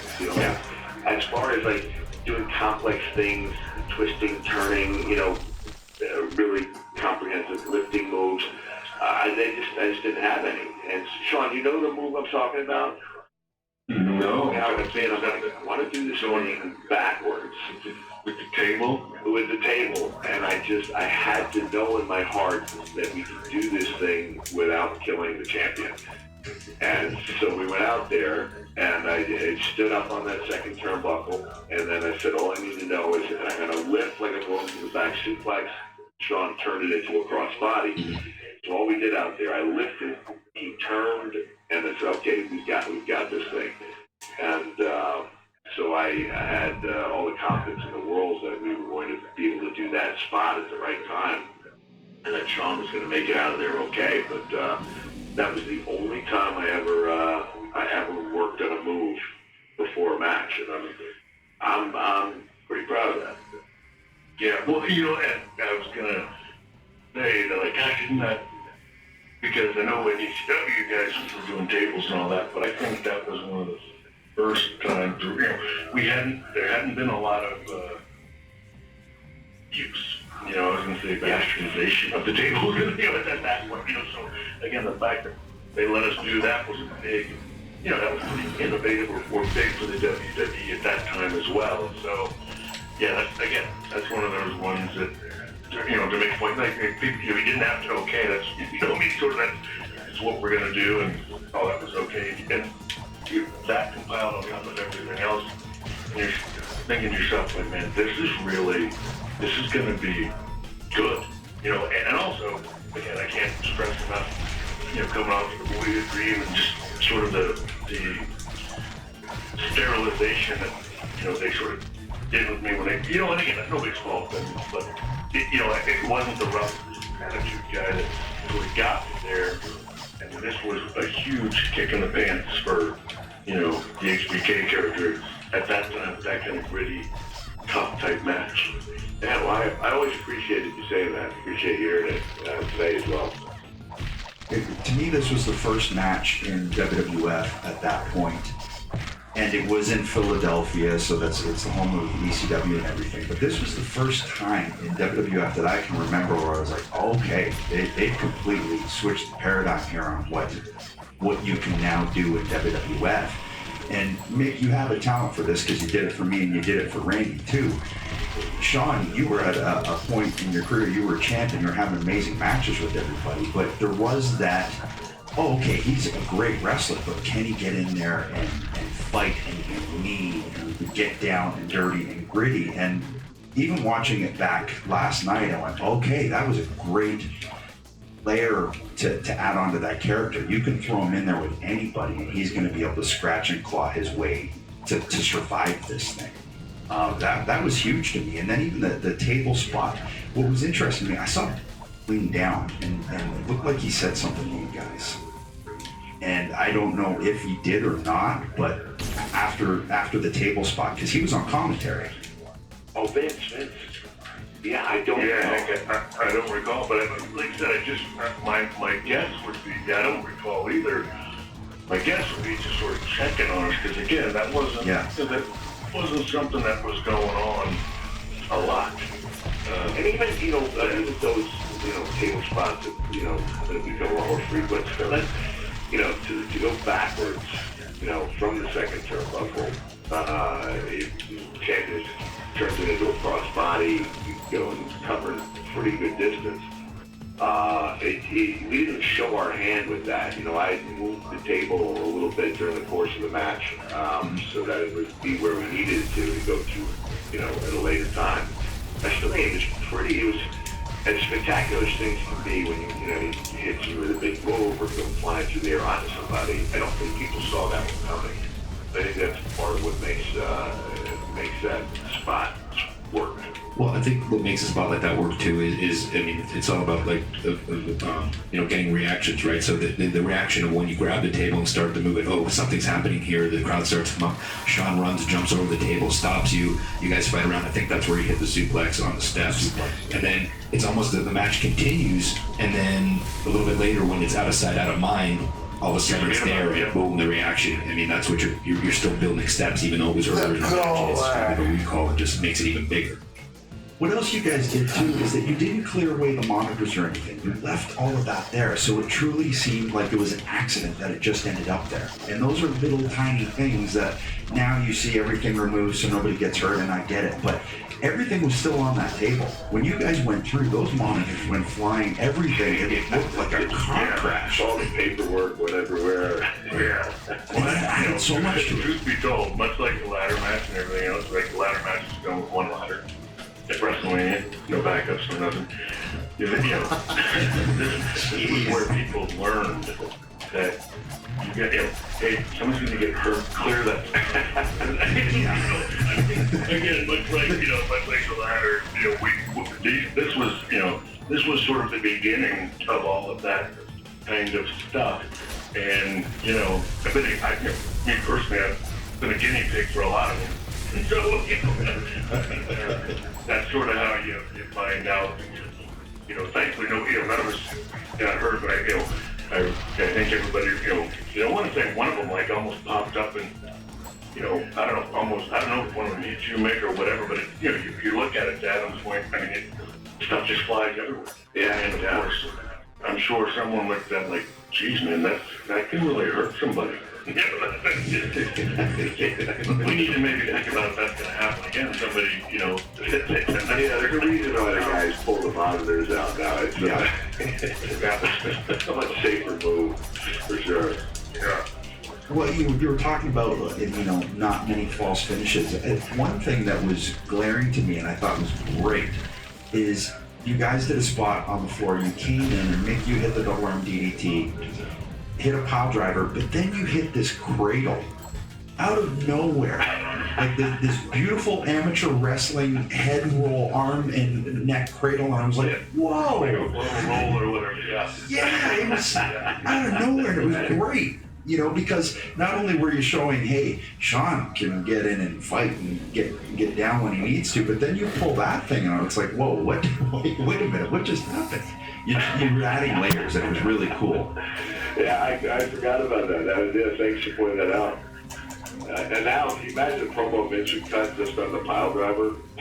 Yeah. Not only on the pile driver. Yeah. Well, no, I was just going to say, to me, that's what was so cool about, again, honestly, working with Mick and the character that, he could come in and out of that character. For the most part, Mankind could almost get away with anything, and so, because from a mental standpoint, Mick had him conditioned that he was just off his rocker, but he could come in and out of knowing how to wrestle or getting ready and going crazy and all that, and that's what was so fun about it. So you get in one match, you get an opportunity, both guys, again, to sort of show off conviction, ability, but then you get to have that other side, of the tough, and again, much needed as a babyface, showing there's a party they can get down and dirty, and all of it within the confines of, a wrestling match, and again, not the stipulation, not all the stipulations that get you prepared that you're going to get to see that stuff. Yeah. It wasn't hardcore or no DQ or anything like that. So all of that stuff is a bonus. And again, the fact that he, just out of the blue does a wrestling hold. In most people's mind, it wouldn't work. But with that character, you know what I mean? It just it was nice. I was getting comfortable with it. I remember there was one point where I had Sean upside down in the corner, kind of like Kevin Sullivan's Trio Woe, except I could come in with the flying headbutt like I did with Edge at Mania 22. And when I did, my mask got real, it came untied. And I remember I really worked hard physically, that match. I was, 280, which was, I felt like I had to be over 270 to compete in the land of the Giants, So I was about 280, but I was really worked hard. And I remember that mask came undone and not just tied it back up without panicking, but did it in character while I was rocking, I was really starting to feel the character. It wasn't like when I burst out of the Milwaukee or not Milwaukee, the Fresno, I think, where I did my first TV and called my wife and said maybe I could do 3 weeks and become Cactus Jack. it was such a departure at first, and then by the time I got in there with Sean, I was really comfortable with the character. It made it easy to believe, and then as we were creating layers, it just seemed like anything you threw in there worked for the character as long as it was done, 100%. One thing too that you're talking about being able to do anything with the character too reminds me of something that happened earlier in the match where Sean had some heat on your leg, and then when you stopped him, you rolled out to the apron and Paul Bearer handed you something. You started stabbing your own leg with it almost to get the feeling back. It was like it was kind of like foreshadowing a little bit that this guy is like, what do you have to do to this guy to stop him? Because obviously like, he's not afraid to hurt himself. And I think that was kind of it helped the story and helped even with building Sean's toughness. That if how do you hurt a guy that's not afraid to hurt himself almost, Because that's a proven healing method, stabbing yourself in the leg. Well, but I remember him talking about what makes me recall. I mean, I remember him talking about that, and then there was another spot where, mankind does something, to me, and then he sits up and just, he starts rocking and sort of goes up pulling his hair out, and I can remember saying, makes it explain, maybe I'll rock and sort of pull my hair out, and of course, in my mind, I think it's going to work. Start pulling your hair out, and of course, you can pull your hair out. It doesn't hurt very much. I mean, it's a couple, and of course, he's really doing it. And you're talking about a commitment to the character. Well, I'm just saying, that's one of those things that as you're in there, watching that, and again, not blowing smoke here, it is hard. When you that's, I don't know, say what you want, it doesn't matter what, and I know all of you know, any kind of relationship you have with anybody, good, bad, or otherwise, when you're in there, and you can visually see, feel, everything else, someone's commitment to it, it is so easy for you to also completely sell out this entire idea, this entire match, you know what I mean? I mean, that to me is one of the things that I have always taken away from that. Again, to Mick's point earlier, we've never touched, we've never been in there, and I don't even know if we ever were again, except maybe in a tag match or something like that. Well, we did have a couple of, we had some singles, when you were hurt, one of the things I was proud of, I mean, we were kind of jumping from one subject to the other, and I tell people this, I get a precautionary tale, because the guys today, they do bring it every night, and they have a couple of disadvantages in that A, they're in high definition, and B, no one has long hair anymore. It's just, a lot easier for, you want to fill in the blanks if you can. It just made things a lot easier from the selling point of view. And I tell guys, you have to find a way to give yourself a break. You just can't. You can't endure clubbing forearms that, are singing in there every night. And I tell the story about when Sean, I don't remember, your back was really hurting, maybe going into, that was September. I think we did a bunch of matches around the horn in like October, November, December. And your back was really hurting. And I said, I would say, you're not going to take a bump tonight. Do you remember these matches? And I would say, and here was my offense, I had 2 fingers. And I would jab 2 fingers into Sean's neck. He'd be showing on his hands and knees, and I'd go across the ring. I'd have those 2 fingers out there, like real prominent, like everyone, okay, here comes the 2 fingers. And bam, I'd go to the neck. And Sean would sell across that ring, and he'd drag his, his upper body over the ropes, and I'd go to those ropes, and it was like, that was it. Always just the neck. So that he was down in a position where he had to take a bump. And I would tell guys, they're like, was it like the classic Shawn Michaels 4-star match? I said, no. But it was a good match. And it got him through that period where he was feeling really bad. And I said, and sometimes you have to be able to do that. You can't be so concerned with the number of stars that somebody's going to give you that you forget the bigger picture here. Yeah. Well, that, and also, again, as everybody here knows, that was sort of the beginning, again, with the sport, with the pulling hair out, where you were I don't think we consciously knew at the time. We're just throwing stuff out there thinking it's a neat thing in school, but that's sort of what began the idea of, so everything in the wrestling match doesn't have to be physical. We're beginning to really start to tell a bigger story than just the wrestling match. There's, and again, there was no build up to this, and in that match, we're having to take some time to, again, define more of this character. To Jay's point, he's willing to inflict pain on himself to, you know what I mean? So, and I think that was the beginning of taking that time in matches to set the stage for the story and it going forward, and the whole trajectory of the character, not just in that match, but heck, going forward as well. It's not like you're still evolving, and I know I was. You're still evolving as who you are. You're still trying to figure it out. I mean, I was champion for whatever. I was still trying to. I think I'd only, in my match with Leon, it's the first time I can recall stomping, for the super kick. Right. Yeah. And you're the champion, so you're still figuring out new ways to develop and grow and evolve. And I don't know.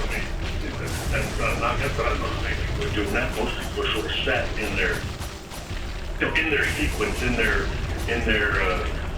whatever, their distinguished moves or moveset or whatever. And heck, we were still trying to grow, and we're in the main event of favor.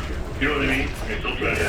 It was a constant effort of character development, so to speak, as opposed to establishing the character being set in that and then just moving forward. You know what I mean? We constantly. I think that's what everybody is looking at. And this phone call, podcast, whatever it is we want to say that never stops. You know what I mean? It was a constant. Constantly trying to find ways to make that character more authentic and make it reach, connect with more people. Well, what's interesting about backstory is backstory hasn't been told. So you can tell it as you go along. You, Mick, on the outside rocking back and forth and pulling hair on it, that's all backstory. Nobody really knows what the deal is at that point. So we have a luxury with this outlet to be able to tell a backstory, even if there hasn't been one told. We can tell it in the ring. And then the beautiful part about this match is it not only tells backstory, but then it tells where we're going forward. Okay, so you have Vader, you have Sid, you have Taker come out. You see where everybody's going to spread out. But for this 26, 27 minutes, you guys are able to tell a backstory, add layers to your characters with toughness, with Mankind now being able to hang with a wrestling champion for half an hour, and do this all in Philadelphia, which I think can't be understated, because that is such a hard wrestling town. Yeah. Well, and also everybody comes out of the match again better and continuing